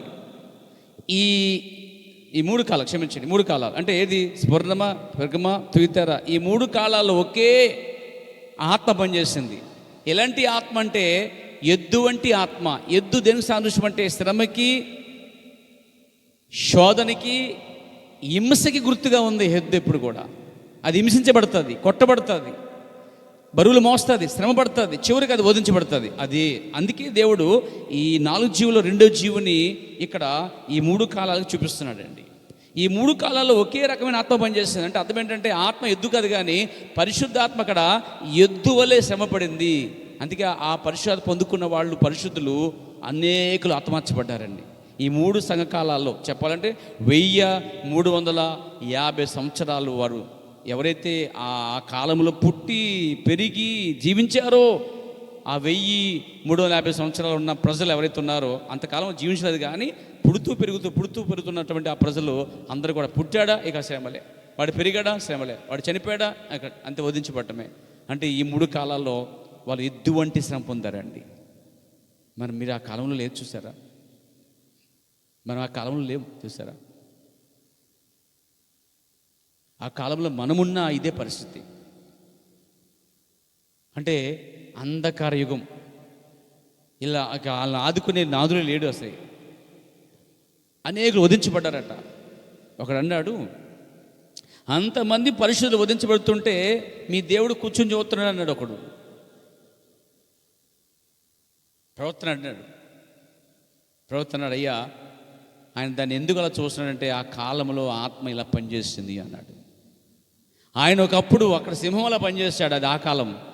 కానీ ఈ 3 కాలాల్లో ఆయన పనిచేసిన ఆత్మ ఎలాంటి ఆత్మ అంటే ఇక కొడితే కొట్టించుకోవటం, చంపితే చనిపోవటం, బరువు పెడితే బరువు మోస్తాం. శ్రమ హింసకి గురైనటువంటి పరిస్థితులు అక్కడ హతమార్చబడ్డారు. ఎందుకంటే ఆయన అది ఎందుకు చూస్తున్నాడంటే ఆ కాలం దాడి తప్ప ఇంకో పని చేయలేడండి ఆయన. ఆ కాలంలో ప్రజలందరూ ఇలా ఉండాలని దేవుడు ముందే నిర్ణయించాడు. నిర్ణయం ప్రకారం జరుగుతుంది కాబట్టి ఆయన రాసుకున్న దానికి ఆయన ఇప్పుడు అడ్డు రాలేడు. ఆయన అది జరగవలసింది. ఆ కాలంలో జన్మించిన వాళ్ళందరూ, జీవించిన అందరూ కూడా, క్రీస్తుని అంగీకరించిన అందరూ కూడా హతసాక్షులు అయిపోయారండి 3 కాలాల్లో. అందుకే దేవుడు ఆ 3 కాలాల్లో పరిశుద్ధాత్మ ఎలా పనిచేసిందంటే ఒక ఎద్దు వంటి ఆత్మగా పనిచేసిందండి. ఎద్దుగా ఆత్మ లేదు, కానీ ఎద్దు ఎలా శ్రమపడి బరువులు మోసి మరి హింసించబడి వధ చేయబడి కొయ్యబడుతుందో, చంపబడుతుందో, అలాగే ఆ రోజుల్లో ప్రజలు చనిపోయారు. దానికి సూచనగా ఎద్దు ముఖం చూపించాడండి. మీకు అర్థమవుతుంది అనుకున్నాను పేరు నేను. దేవునికి మహిమ కలుగాక. 1350 సంవత్సరాలు అంటే ఎంత కాలం అండి అది. విస్తారమైన కాలం.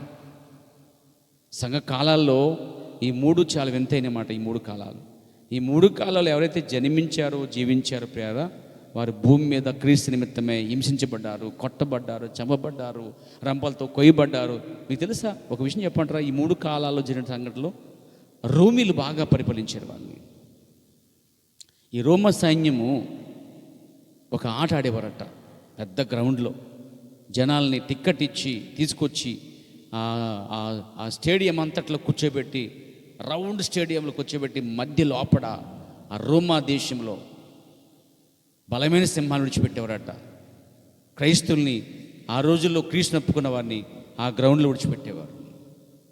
ఆవురావురు అంటూ ఆకలి ఉన్న సింహాలు విడిచిపెట్టినప్పుడు సింహాలు వారిని వేటాడి పరిగెత్తి వేటాడి పిరికి కొరికి, ఎముకలు కొరికి, మరి మాంసాన్ని, కాండ్రాల్ని, నరాల్ని, ఎముకలు పొడుచుకుని మట్టుకు తినేసేయండి. నిజంగా అప్పుడు మీరు లేరండి. అది తెలుసుకుంటే, ఇప్పుడు చేసే భక్తి గురించి ఆలోచిస్తే మనం దేవుని ఎంత నిర్లక్ష్యం చేస్తున్నామో చూడండి. కానీ ఆ రోజుల్లో వారు దేవుని కోసం తమ ప్రాణాలు ఇచ్చేశారండి. అందుకే చరిత్ర చూడండి ఒకసారి. మీరు సంకాలను చదవండి, చరిత్ర చదవండి, మీకు అర్థమవుతుంది. ఆ రోజులు, ఆ 3 కాలాలంటే 1340 సంవత్సరాలు, ఆ దినాలన్నీ కూడా వారికి శ్రమలే. అప్పుడు పుట్టినవాడు అందరూ క్రీస్తుని అంగీకరిస్తే చాలు, క్రీస్తు పేరట వారికి వచ్చే శ్రమలు, శోధనలు, నిందలు, అవమానాలు, కరువులు, ఖడ్గాలు, శోధనలు, హింసలు ఒకటి కాదండి. ఇప్పుడు మనకు వచ్చేవి పెద్ద ఏమీ లెక్క కాదని అర్థం చేసుకుంటే చాలు. మనకు వచ్చే నిందలు, అవమానాలు, ఇవన్నీ వాటిని చూస్తే ఇవి మనకి చిన్నగా కనిపిస్తాయి. వాటిని చూడకపోతే ఇవి మనకు పెద్దగా కనిపిస్తాయి. ఈ కరువులు, తెగుళ్ళు, శోధనలు, కష్టాలు, హింసలు, బాధలు, నిందలు, అవమానాలు, మరణాలు, ఇవన్నీ చూస్తుంటే ఇప్పుడు మనకి భయంగా పెద్దగా కనిపిస్తాయి. కానీ సోదరులారా, మరి ఇప్పుడు నువ్వు ఎక్కడ ఉన్నావో తెలుసా?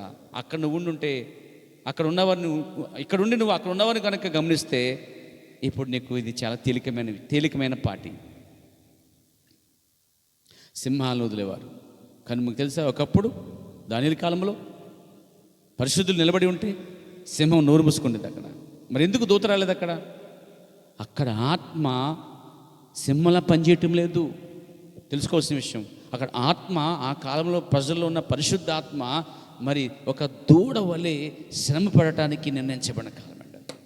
దాంతో పోల్చుకుంటే ఈరోజు నేను శ్రేష్టమైనటువంటి ప్రదేశంలో ఉన్నాం. కానీ అయినా మనం అలాంటి శ్రమలకు గురవట్లేదు, చూసారా? కానీ వారు పొందిన 3 కాలాల్లో చెప్పుకోలేనంత భయంకరమైన శ్రమలండి. మరి అలాంటి సమయంలోనే ప్రజల్ని స్త్రీ యొక్క రొమ్ములు కోసేశారంటండి. గర్భిణీ స్త్రీల్ని కనకుండానే ఆ గర్భంలో పొడిచి చంపేశారంట. గుర్రాలకి వాళ్ళ పీక తాడేసి గుర్రాల్ని తరిమేవారండి. గుర్రాల మీద సైనికులు కూర్చొని తాళ్ళతో ఈడ్చుకుపోతూ ఉండేవారండి. ఒళ్ళంతా భయంకర కొట్టుకుపోయేది. మాంసం కింద ముక్కల కింద రాలిపోయి ఆ ముద్దంతా అటు చెదిరే వరకు ఈడ్చుకుపోతుండే రాళ్ళ మీద. భయంకర హింస అండి అది, మామూలు కాదు. ఇంకా ఘోరంగా చెప్పమంటారా? బతి ఘోరంగా. స్త్రీ జుట్టు పట్టుకుని తాడబ్బలు ముంచి అలా లేపి ఒత్తుల కింద అంటించారట, కాగడాల కింద వాళ్ళని. దాంతో పోల్చుకుంటే ఒళ్ళు జలరిస్తూ ఉంది మనకి. అవి వింటుంటే ఎంత భయంకరంగా ఉందా అనిపిస్తుంది. అవును, దూడ వంటి ఆత్మ అండి. ఎద్దు ఎలా శ్రమ పడతాదో, తిరగబడలేదు, అదొక బానిస అన్నమాట. అప్పుడు పరిశుద్ధాత్మ 3 కాలాల్లో ఎద్దు వంటి ఆత్మ ఎందుకు పనిచేస్తుందంటే వాళ్ళు వధపరచబడి హింసించబడటానికి దేవుడు నిర్ణయించిన కాలం అండి అది. ఆ కాలంలో ఆ ప్రజలు అయితే వారు భౌతికంగా ఈ భూమి మీద అన్ని శ్రమలు పొందిన. కానీ మీకు విషయం చెప్పిన ఒకవైపు మనం ఆ శ్రమ చూస్తున్నాం కదా, కష్టబాధల్ని, హింసించబడటం, అత్తమార్చిపోవటం, అత్సాక్షులైపోవడం చూస్తున్నాం కదా. ఇంకొక ఆవలి తెరవికి వెళ్తే వాళ్ళు చనిపోయిన ఆత్మలు నడిచి వెళ్తుంటట, పరలోకం లేచి వారిని సుస్వాగతం అని పలికాయటండి.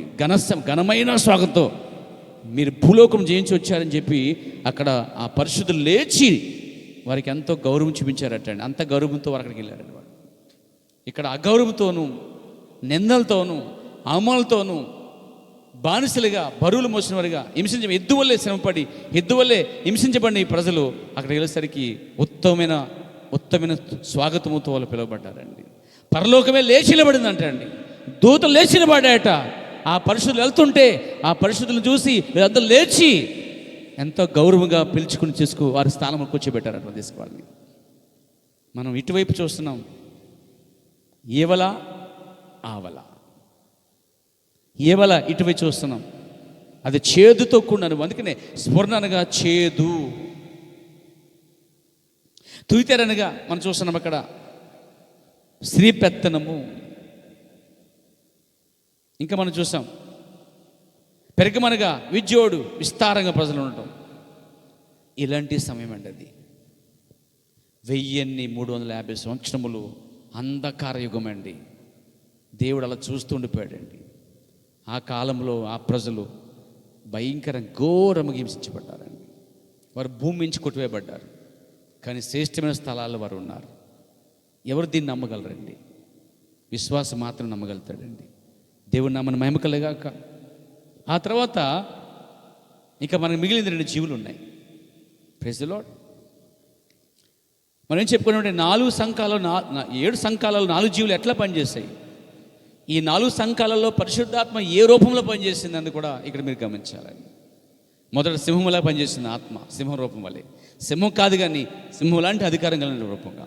తర్వాత 3 కాలాల్లో స్వర్ణ, పెరగమ, తుయితర అటువంటి 3 కాలాల్లో ఆ ఆత్మ లోబడినట్టుగా, శ్రమపడినట్టుగా, హింసించినట్టుగా, వధించబడ్డకు ఇష్టపడినటువంటి ఆ యొక్క దూడ వంటి ఆత్మగా పనిచేస్తుంది.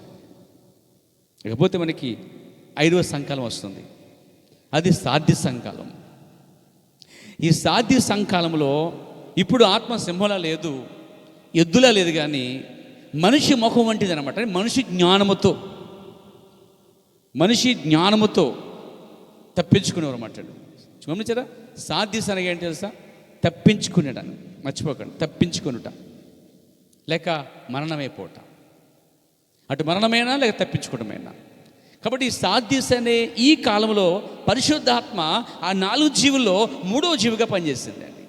ఆ 3వ జీవి ఎలా ఉంది? మనిషి ముఖం వంటిగా ఉన్నదండి. ఈ సాధ్య సంకాలంలోనే ప్రియమైన సోదరులారా, మిగతా 3 కాలాల్లో ప్రజల్ని బానిసలు చేసి పాప పరిహార నిమిత్తం పత్తలు కట్టుతూ, విగ్రహాల వైపు తిప్పుతూ, రోమన్ క్యాథలిక్ పెత్తనం చేస్తూ, స్త్రీ పెత్తనం చేస్తూ, ఆ తుయిత సంఘం స్త్రీ పెత్తనం కనుక అక్కడ స్త్రీ అనే సంఘం రోమన్ క్యాథలిక్ మిగతా అందరి మీద పెత్తనం చేసుకుని ఏదో కప్పం కట్టించినట్టుగా, ట్యాక్స్ కట్టించినట్టుగా వారందరూ బానిస చేసిందండి. ఆ రోమన్ క్యాథలిక్ భయంకరమైన ఆత్మవిచారంలోను, పాపంలో మగ్గివైపోయిన వారు ఉండిపోయారు. దానికి వ్యతిరేకమైన వారు అందరూ కూడా ఆత్మహత్యపడ్డారండి. అసలు రోమన్ క్యాథలిక్ వారే అనేక లక్షల మంది చంపారండి వారు ఆ రోజుల్లో. అలాంటి గడియల్లో బైబిల్ మొత్తం దసేసారండి. వాళ్ళు తీసుకెళ్ళి పూర్తిగా ఒక చోట పెట్టేశారు. అక్కడే ఉన్న ఒక వ్యక్తి ఉన్నాడు, అతని పేరు మార్టిన్ లూథర్. ఈ మార్టిన్ లూథరు లాయర్ కావాలి. అతను తన స్నేహితుడు చనిపోవటం వలన తర్వాత ఆత్మ ఎటవుతుందో ఏమవుతుందో అని సుదీర్ఘంగా ఆలోచించిన వాడే, తర్వాత దేవుని చేత పిల్లబడిన వాడే, ప్రేరేపించిన వాడే లాయర్ జాబ్ విడిచిపెట్టేసి పూర్తిగా సన్యాసిగా మారిపోయి, చెప్పాలంటే అతడు ఒక విధంగా చెప్పాలంటే అన్ని విసర్జించిన వాడిగా అయిపోయాడు చివరికి. అతడు అక్కడ వెళ్ళిపోయాడండి. రోమన్ క్యాథలిక్ విధానంలోకి వెళ్ళిపోయి అక్కడ యాజకుడిగా పనిచేయడం మొదలుపెట్టాడు. అక్కడ ఉంటుండగా పరిశుద్ధ గ్రంథమును చూచి ఒకరోజు తెరిచి ఆ గదిలోకి వెళ్ళి చదివాడండి. గ్రీకులో ఉన్న భాషలో చదివిన దాన్ని, నీతిమంతుడు విశ్వాసంలో జీవించును అనే ఒక చిన్న మాట చదివాడు. ఆ మాట అతన్ని బాగా ప్రభావితం చేసింది, ప్రేరేపించబడ్డాడు. ఆ మాట అతన్ని అగ్ని వలె మండించింది, ఉరుములే ఉరుముట్టుగా చేసింది. ఏంటంటే ఆ ప్రజలు వస్తున్నారు, బానిసగా వెళ్తున్నారు, కపం కడుతున్నారు, లేకపోతే ఆ యొక్క పాపరిహార పత్రం వస్తున్న డబ్బులు కడుతున్నారు, పోపు దగ్గరికి వెళ్ళి పాపాలు చెప్తున్నారు, ఒప్పుకున్నారు, అద్దాల్లో ఉన్న పోపు దగ్గరికి వెళ్ళి చెప్పుకుంటున్నారు, తర్వాత బలులు చేస్తున్నారు, ఈ పురి దగ్గరికి వచ్చి చేతులు పెట్టి ప్రార్థన చేస్తారు, చచ్చిపోయిన ప్రార్థన చేస్తున్నారు. ఇలా రకరకాలుగా వారు అసలు వాక్యం లేకుండా చేస్తున్నారు. అంతా కూడా పూర్తిగా స్త్రీపత్రం, అక్కడ సంఘం పూర్తిగా పత్రం చేస్తుంది, అక్కడ బానిసలు చేస్తుంది. అక్కడ ఆ టైంలో ఈ వ్యక్తి వెళ్ళి, విశ్వాసం అనేవాడు ఈ క్రియలు కాదు, ఈ పత్రాలు కట్టేస్తే, ఇలా వెళ్ళిపోయి మొక్కేస్తే, చచ్చిన వారు ప్రార్థన చేస్తే విశ్వాసగనుడు, విశ్వాసం అనేవాడు, నీతిమంతుడైనవాడు విశ్వాసములుగా జీవిస్తాడు. ఇక్కడ విశ్వాసం లేదు, అన్ని క్రియలు కార్యాలు తప్ప, అన్ని పాపపత్రాలు, ఇవి అది ఆచారాలు తప్ప, అసలు ఇక్కడ విశ్వాసం తగ్గట్టుగా ఏది జరగట్లేదు చెప్పి, నీతిమంతుడు ఒక నీతిమంతు విశ్వాసం మూలంగా జీవించాలంటే విశ్వాసం తీసుకొచ్చేది దేవుని వాక్యం అండి. పాపపరిహార పత్రం కడితే విశ్వాసం రాదు. పాక్కుంటూ వెళ్ళి పోపుని ఉంగరం ముద్దు పెట్టుకుంటే రాదు. పోపు దగ్గరికి వెళ్ళి గ్లాస్ దగ్గర కూర్చుని అయ్యా ఇది చేస్తే అది చేసి చెప్తే ఆ విశ్వాసం రాదు. మరియు పురులు పట్టుకుని అక్కడ ప్రార్థన చేస్తే, చచ్చిన వారు ప్రార్థన చేస్తుంటే, చచ్చిన మరియమ్మకి, చచ్చిన జోసేపుకి, చచ్చిన ఆ పరిస్థితులు ప్రార్థన చేస్తే నీతిమంతుడు జీవించలేడండి. వాళ్ళు నీతిమంతులుగా ఉన్నారు కానీ జీవం లేని వారిగా ఉన్నారండి వాళ్ళు. కాబట్టి ఏదో కట్టేస్తాం, నీతిమంతులు అయిపోయాం అనుకుంటున్నారు. ఈ పాపం చేస్తాం, పాప పరిహారం కట్టేస్తాం, వెల చెల్లించేస్తాం, కాబట్టి మనం నీతిమంతులు అయిపోయాం అనుకుంటున్నారు. అయితే ఈయనకి అర్థమైంది, ఒక నీతిమంతుడు ఇట్లా విశ్వాసంలో ఇలా జీవించలేడు కానీ విశ్వాసంలో జీవిస్తానని చెప్పేసి అతను కదిలించబడ్డాడు. నిజంగా ఆ వాక్యం అతన్ని ప్రేరేపించింది. ఆ బైబిల్ని తీసుకుని ఎలాగైనా తర్జుమా చేయాలని చెప్పి బయటకు తీసుకొచ్చాడు. అతను బలముగా వాడబడ్డాడు. దేవుని చేతిలో వాడబడిన ఆ వ్యక్తి మార్టిన్ లూథర్ గారండి. 6వ నక్షత్రం వల్ల పనిచేశాడు, 6వ దూత వల్ల పనిచేశాడు. అతడు గర్జించాడట, ఉరుమడట, గద్దించేవాడు. రోమన్ క్యాథలిక్ కాస్టల్ చర్చ్కి 99 తప్పులు సిట్ తీసుకెళ్ళి దానికి మేకుతో కొట్టి అక్కడి నుంచి బయటకు వచ్చేసి దాని తప్పులను ఎత్తిపెట్టి గట్టిగా ఖండించాడనమాట. అంటే అసలు ఈ విధంగా ఉండకూడదు, నువ్వు పూర్తిగా వ్యభిచారివి, మహావేశ్యవి, నువ్వు పూర్తిగా చెడిపోయావు, నువ్వు అసలు యేసుక్రీస్తు అనే రాజుని గౌరవించట్లేదు, వాక్యాన్ని గౌరవించట్లేదు, ఆ యేసుక్రీస్తు స్థానాన్ని ఆక్రమించావు అని చెప్పి పోపుని గద్దిస్తూ, సంఘాన్ని గద్దిస్తూ, రోమన్ క్యాథలిక్ వ్యతిరేకంగా నిలబడి పోరాడిన వాళ్ళు అనేక మందిలో ఒకడనమాట. బైబిల్ తీసుకొచ్చి గ్రీక్ భాషలోంచి మరి ఇంగ్లీష్ ఇతర భాషలకి అతనే మరి యూదులు కొంతమంది దగ్గర పెట్టుకుని తర్జుమా చేయించాడండి. కూడా అతను తర్జుమా చేయబడిన ఈ గ్రంథము వివిధ భాషలకి బయటకు వచ్చింది. ఇప్పటికీ అతను గౌరవించాలి మనం. బైబిల్ తీసుకొచ్చినటువంటి మహానుభావుడు మార్టిన్ లూథర్ తీసుకొచ్చాడు, కానీ అందులో ఇంకా లోతైన సంగతులు ఆయనకి ఇవ్వబడలేదండి. అతని కాలం అంతవరకే పనిచేస్తుంది. కాబట్టి అతని కాలంలో మనిషి జ్ఞానముతో, మనిషి ముఖం అంటే మనిషి పనిచేసాడండి. లూథర్ ముఖం అండి అది. Praise God.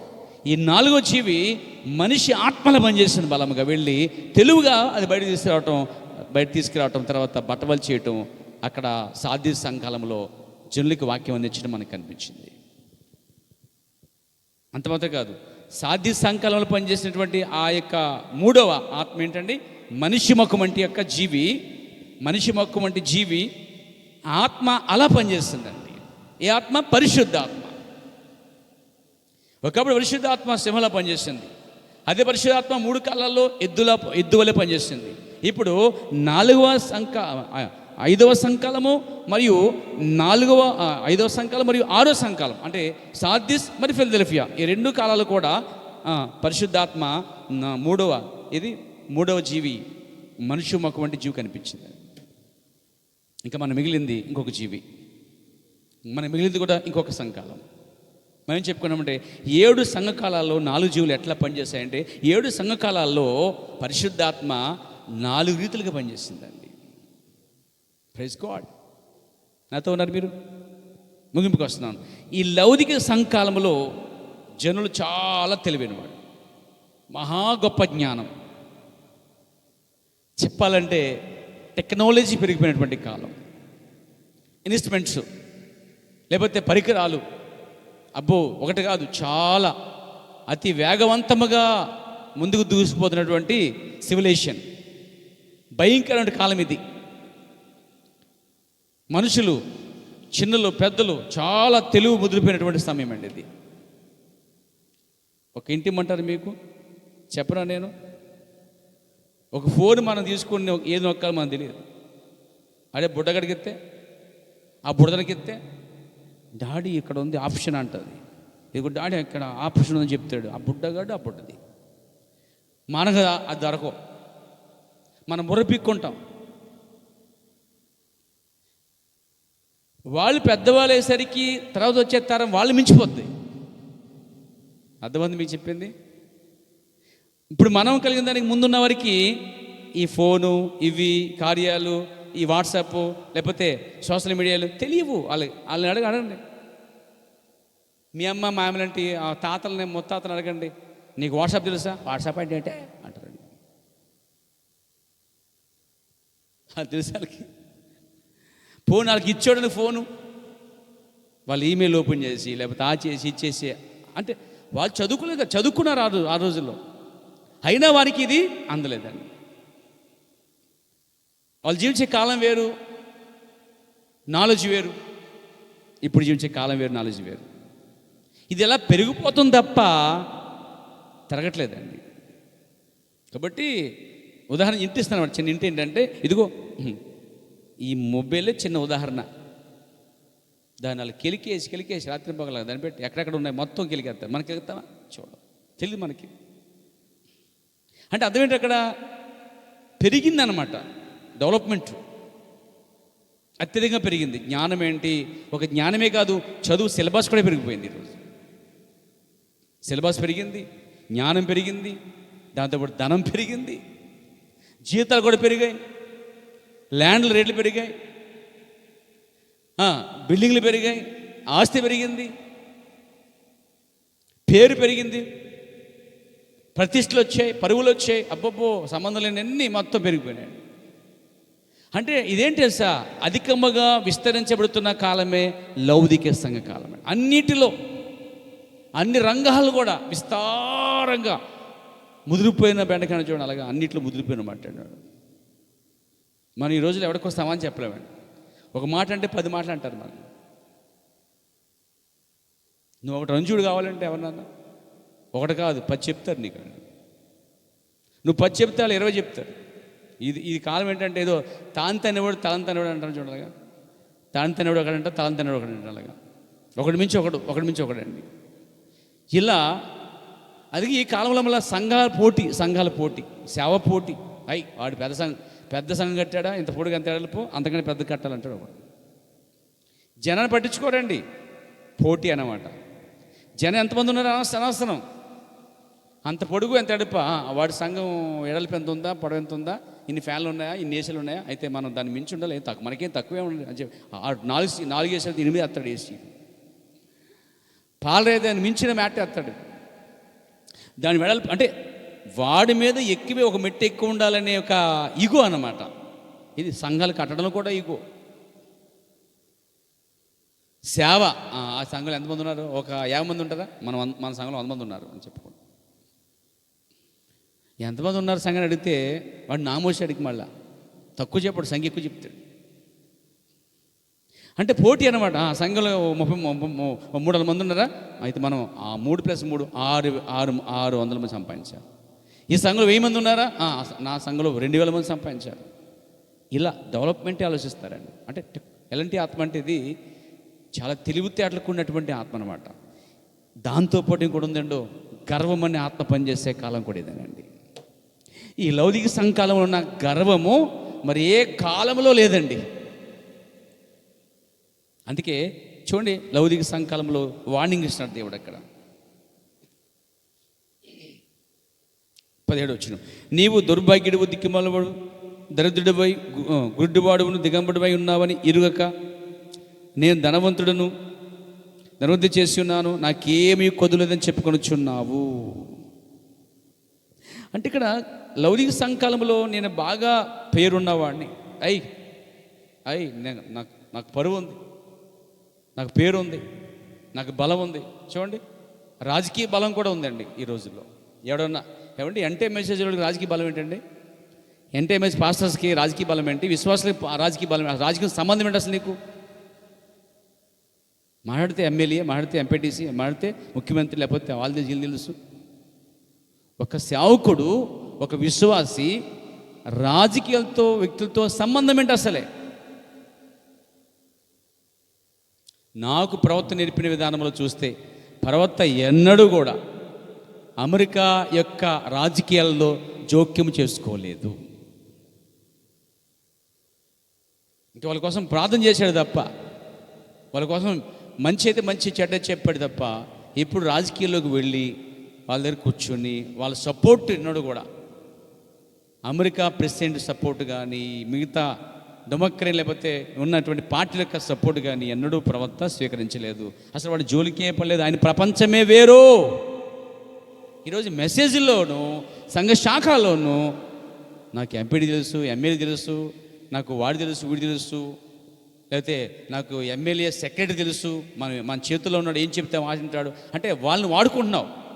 పరిశుద్ధాత్మ నిన్ను వాడుకుంటే వాళ్ళని వాడుకోవసరం లేదు. అసలు పరిశుద్ధాత్మ నీలో ఉంటే ఎమ్మెల్యే యొక్క సెక్రటరీ వాళ్ళు సపోర్ట్ ఎన్నడూ కోరుకోవసలే. ఒక ఎంటైఎంఎస్లో పాస్టర్ కానీ, ఎంటైఎంఎస్లో విశ్వాసం కానీ నాకు వాడు తెలుసు, వీడు తెలుసు, ఎమ్మెల్యేలు వాళ్ళు తెలుసు అన్నాడంటే ఒక రాజకీయాన్ని వాడు వాడుకోవాలని చూస్తున్నాడంటే రాజకీయాన్ని వాడుకునే బుద్ధి పరిశుద్ధాత్మకు లేదండి. అసలే పరిశుద్ధాత్మ లేనివాడు చేసే పనులు అవన్నీ. అందుకే ఆ కారణం బట్టి నేను కూడా వాటికి దూరంగా ఉంటానండి. నా ప్రపంచం వేరు, మీరు కూడా వాటికి దూరంగా ఉండి మీ ప్రపంచం వేరుగా ఉండాలి. మాదిరి ప్రవక్త బ్రహ్మమై ఉన్నాడు. పౌలు చూడండి, పౌలు కూడా రాజకీయం చేయలే. పేతురు చూడండి, పేతురు రాజకీయంలో లేడు. రాజకీయం వేరు, యాజకులు వేరు. మీరు బైబిల్ యాజకులు ఇచ్చిన పని వేరు, రాజకీయ విధానం వేరు. ఆ రాజుగా ఉండి రాజకీయం నడిపించేటువంటి వారు వేరుగా ఉన్నారు. వాళ్ళంతా జ్ఞానం, లోకం. కానీ యాజకుడిగా ఉండి ధూపం వేస్తూ ఉండాలి. ధూపం వేసి ఆత్మ సంబంధమైన ఈ యాజకుడు రాజకీయాలతో సంబంధం ఏంటి? అలాగే రాజకీయంలో ఉన్న వాళ్ళు మళ్ళా ఇక్కడికి రావటం, సమాజంలోనికి సేవ చేయటం, ఇది తప్పే, అది తప్పే.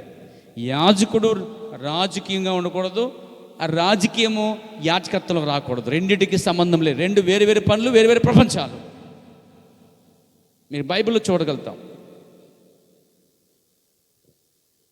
ఈరోజు యాజకులు వెనకాల రాజకీయ సపోర్టు, రాజకీయ వ్యక్తులు అక్కడ కాలు లోకంలో సంఘంలో కాలేసి సంఘ ప్రతినిధులు అండి. అయిపోయి ఎన్ని సంఘాలు చూశానండి. మరి సంఘ శాఖల మధ్య చూస్తాం, వాడు ఎంపీ తీసుకుంటాడు, ఎమ్మెల్యేగా ఉంటాడు, లేకపోతే రాజకీయ సంబంధిగా ఉంటాడు, ఏదో ప్రజల హక్కులు కలిగినవాడిగా ఉంటాడు, ఇష్టాసంగా జీవిస్తాడు. వాడు రాజకీయ బలంతో ఉంటాడు, సంఘ బలంతో ఉంటాడు. మళ్ళీ వాడు రాజకీయంలో పెద్ద, గ్రామ పెద్ద, ఊరు పెద్ద, రాజకీయంలో పెద్ద, మళ్ళీ సంఘంలో పెద్ద. No never. ఇది లౌకిక భయంకరమైన హక్కుల కాలం. ఇది ఒక రాజకీయ వ్యక్తి అందులో కొనసాగిస్తే అది ప్రపంచం వేరవుతుంది.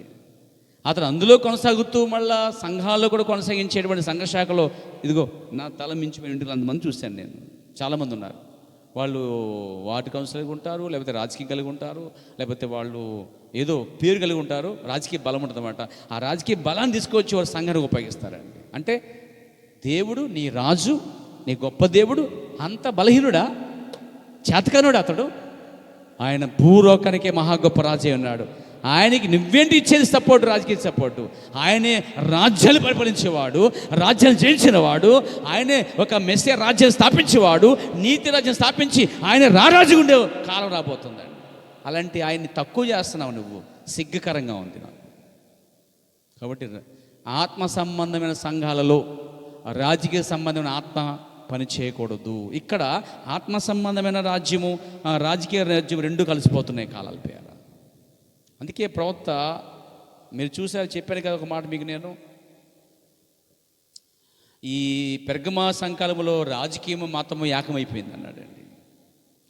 అంటే ఆత్మ సంబంధమైన సంఘము, భూస్వామ్య రాజకీయం రెండు కలిసిపోయాయట. ఎన్నడూ కలవకూడదు, విజ్జువుడిగా ఉండకూడదు అన్నాడండి. ఆత్మ సంబంధమైన దానికి నీ రాజకీయానికి ఏ పొత్తు లేదండి.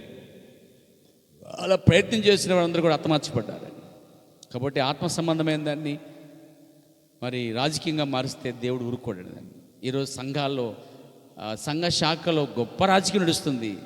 మనం అంటున్నాం మెసేజ్లో ఉండి సంఘ శాఖలో గొప్ప రాజకీయం అంటున్నాం, కానీ సంఘ శాఖల కన్నా ఘోరంగా మెసేజ్ చర్చిల్లో అంతకన్నా వేరేట్లు రాజకీయం జరుగుతుంది ఈరోజు. మహానుభావులే రాజకీయం నడిపిస్తున్నారు. ఇంకా చిన్న చిన్న పిల్లలు ఏం చేస్తారు, అలాంటి బచ్చగలు ఏం చేస్తారు? కానీ ఇది మాత్రం నిజం, సంఘ శాఖల్లో జరుగుతున్న రాజకీయం కన్నా వేరేట్లు ఈ మెసేజ్ చర్చిల్లో పాస్టర్ల మధ్య, సంఘాల మధ్య, పెద్దల మధ్య జరుగుతూ ఉన్న రాజకీయం. నేను అంటున్నాను, అసలు రాజకీయానికి ఆత్మ సంబంధానికి ముడి వేయొద్దు బాబు అంటున్నాను. నా సోదరులారా, ఈ విషయాన్ని గమనించాలి. దేవునికి మహిమ కలుగాక. మనకు ఉదాహరణగా కే పౌలు గారు ఉన్నారు. కేఏ పౌలు గారు ఉన్నారు. ఆయన ఆత్మ సంబంధంగా ఉండి ఒక ఫ్లైట్ కలిగి ఉన్నవాడే, పెద్ద టీం కలిగిన వాడే ఉండి గమ్ అనే మినిస్ట్రీ ప్రారంభించి ప్రపంచానికి శాంతిదూతగా పేరు సంపాదించుకున్నాడు. ఒకప్పుడు ఆయన ప్రపంచానికే శాంతిదూత, అతను వస్తుంటే శాంతిదూత అనేవారు అర్థం. అంత స్థాయిలో ఉన్నాడు ఆయన, అంత ఎదిగిపోయాడు. మన ఆంధ్రప్రదేశ్కి సంబంధించిన వ్యక్తి, ఆంధ్రలో ఒక వ్యక్తి అమెరికాకి వెళ్ళి సెటిల్ అయిపోయి అక్కడ గ్రీన్ కార్డ్ సంపాదించి అక్కడే పెద్దవాడైపోయాడు. పెద్దవాళ్ళతో సంబంధం కలిగి ఉన్నాడు. పెద్ద స్పీకర్ అనమాట, టూ మచ్ వండర్ఫుల్ స్పీకర్. అలాగే ఇండియా దేశంలో, ఆంధ్రప్రదేశ్లో చాలామందికి పేదవారికి సాయం చేసిన సందర్భాలు కూడా ఉన్నాయి. ఒక సొంత ఫ్లైట్ అతనికి ఉండేది, బోలంతా రాబడి ఉంది, ఎంతో ఉన్నతమైన వాడు. ఇప్పుడు అతను అలా ఉన్నంత వరకు చాలా బాగున్నాడండి. ఆయన కోటాలు, వేల ఆత్మలు, వేల ప్రజలు వచ్చేవారు విస్తారంగా ఒకప్పుడు. కానీ అతను రాను ఏమంటే రాజకీయ వ్యక్తులతో సంబంధం పెట్టుకున్నాడు, ప్రపంచ నాయకులతో సంబంధం పెట్టుకున్నాడు. ఈ ప్రపంచ నాయకులతో సంబంధం పెట్టుకోవడం వలన ఫ్లైట్ పోయింది, డబ్బు పోయింది, అతనికి ఉన్న పేరు పోయింది. చెప్పాలంటే అప్పుడున్న స్థితి ఇప్పుడు లేదు ఆయనకి. ఏదో మూలన ఎక్కడో అప్పుడప్పుడు కనిపిస్తాడు. ఇప్పుడు ఎక్కడ చూసినా కే పాలంటే ఒక జోకర్లా చూస్తున్నారు ప్రజలు. శాంతిదూత ఏమైపోయాడంటే ప్రపంచ జోకర్ అయిపోయాడండి ఈరోజు స్టిల్ నౌ. ఇప్పుడు అతని గురించిన స్టేట్మెంట్లు చూస్తుంటే ప్రతి ఆత్మ సంబంధంగా వాడబడే దానికన్నా ఎక్కువ ప్రతి చోట సోషల్ మీడియాలో కనిపించేటువంటి ఈయన ఎక్కువ రాజకీయం కోసం, దానికోసం, దీనికోసం ధర్నాలు, కార్యక్రమాలు చేస్తున్నాడు. ఒక సేవకుడు అయి ఉండి, ఒక సేవకుడు రాజకీయంతో పొత్తు పెట్టుకుంటే అదొక పతనం. ఒకసారి దేవుని ప్రవక్త కారులో వెళ్తున్నాడు ఒకరోజు. దేవుని ప్రవక్త ఆత్మ సంబంధి, ప్రపంచ స్వార్థికుడు. దేవుడని చెప్తే అది చెప్పేటువంటి మంచి దేవుని చేతిలో వాడబడేటువంటి ఒక సాధనం. లౌకిక సంకాలానికి 7వ దూతగా ఉన్నాడు. అతడు ఒకరోజు ఖాళీ టైంలో అతనికి ఒక అలవాటు ఉంది, వేటాడటం. అతను తన కోసం కన్నా పేదల కోసం ఎక్కువ వేటాడి ఇచ్చేవాడు అనమాట. ఉదాహరణ, మీరు చేపలు పట్టండి అంటే ఎవరన్నా మీరు పట్టుకుంటారు, ఎవరైనా పట్టిస్తారా? అలా అన్నమాట. ఏదో దొరికితే కోడి కోసి తినేతో కారం పెట్టి లోపెట్టుకుని ఒక మొక్కెత్తే ఎవరికన్నా ఇవ్వవు. అలా స్వార్థపరంగా చేయలేదు. కానీ అతడు తనకంటే అడిగిన వారికి ఎక్కువ అతను వేటాడటంలో అతను తెలుసు కాబట్టి చిన్న చిన్న జంతువులు వాటిని వేటాడి, మరియు పర్మిషన్ కూడా అడిగేవాడు. తెలుసా మీకు? దొంగచెడగా ఎప్పుడు చేయలేదు ఆయన. ఆ ప్రాంతంలో అడవికి వెళ్ళాలంటే అడవి ప్రాంతం అంతా ఒక ఆధీనంలో ఉంటుంది. ఆ వ్యక్తిని కలిసి పర్మిషన్ తీసుకుని, పర్మిషన్లో కూడా ఇన్ని జంతువులే వేటాడాలి, ఇన్ని లేళ్ళు, లేకపోతే ఇన్ని దుప్పులు, లేకపోతే ఇన్ని ఇన్ని మాత్రమే అని ఒక నెంబర్ ఇస్తారన్నమాట. వీటికి మించిన మళ్ళా నువ్వు వేరేటిని చంపకూడదు. ఆ రూల్ ప్రకారం వెళ్ళాడు ఈయన. ఎప్పుడు కూడా ఏదో వేటాడమంటే కనబడి పెద్దాన్ని టిష్టి వాంచలేదండి. వీళ్ళు చాలామంది సంబంధం లేకుండా అంటే ప్రభుత్వాన్ని దాటి, ప్రభుత్వ అధికారం దాటి దొంగసాటిగా వాటిని కాల్చి కొట్టి చంపటం చట్టరీత్యా నేరమే అండి. ఇక్కడ కూడా ఉంది ఆ చట్టం, అక్కడ కూడా ఉంది ఆ చట్టం.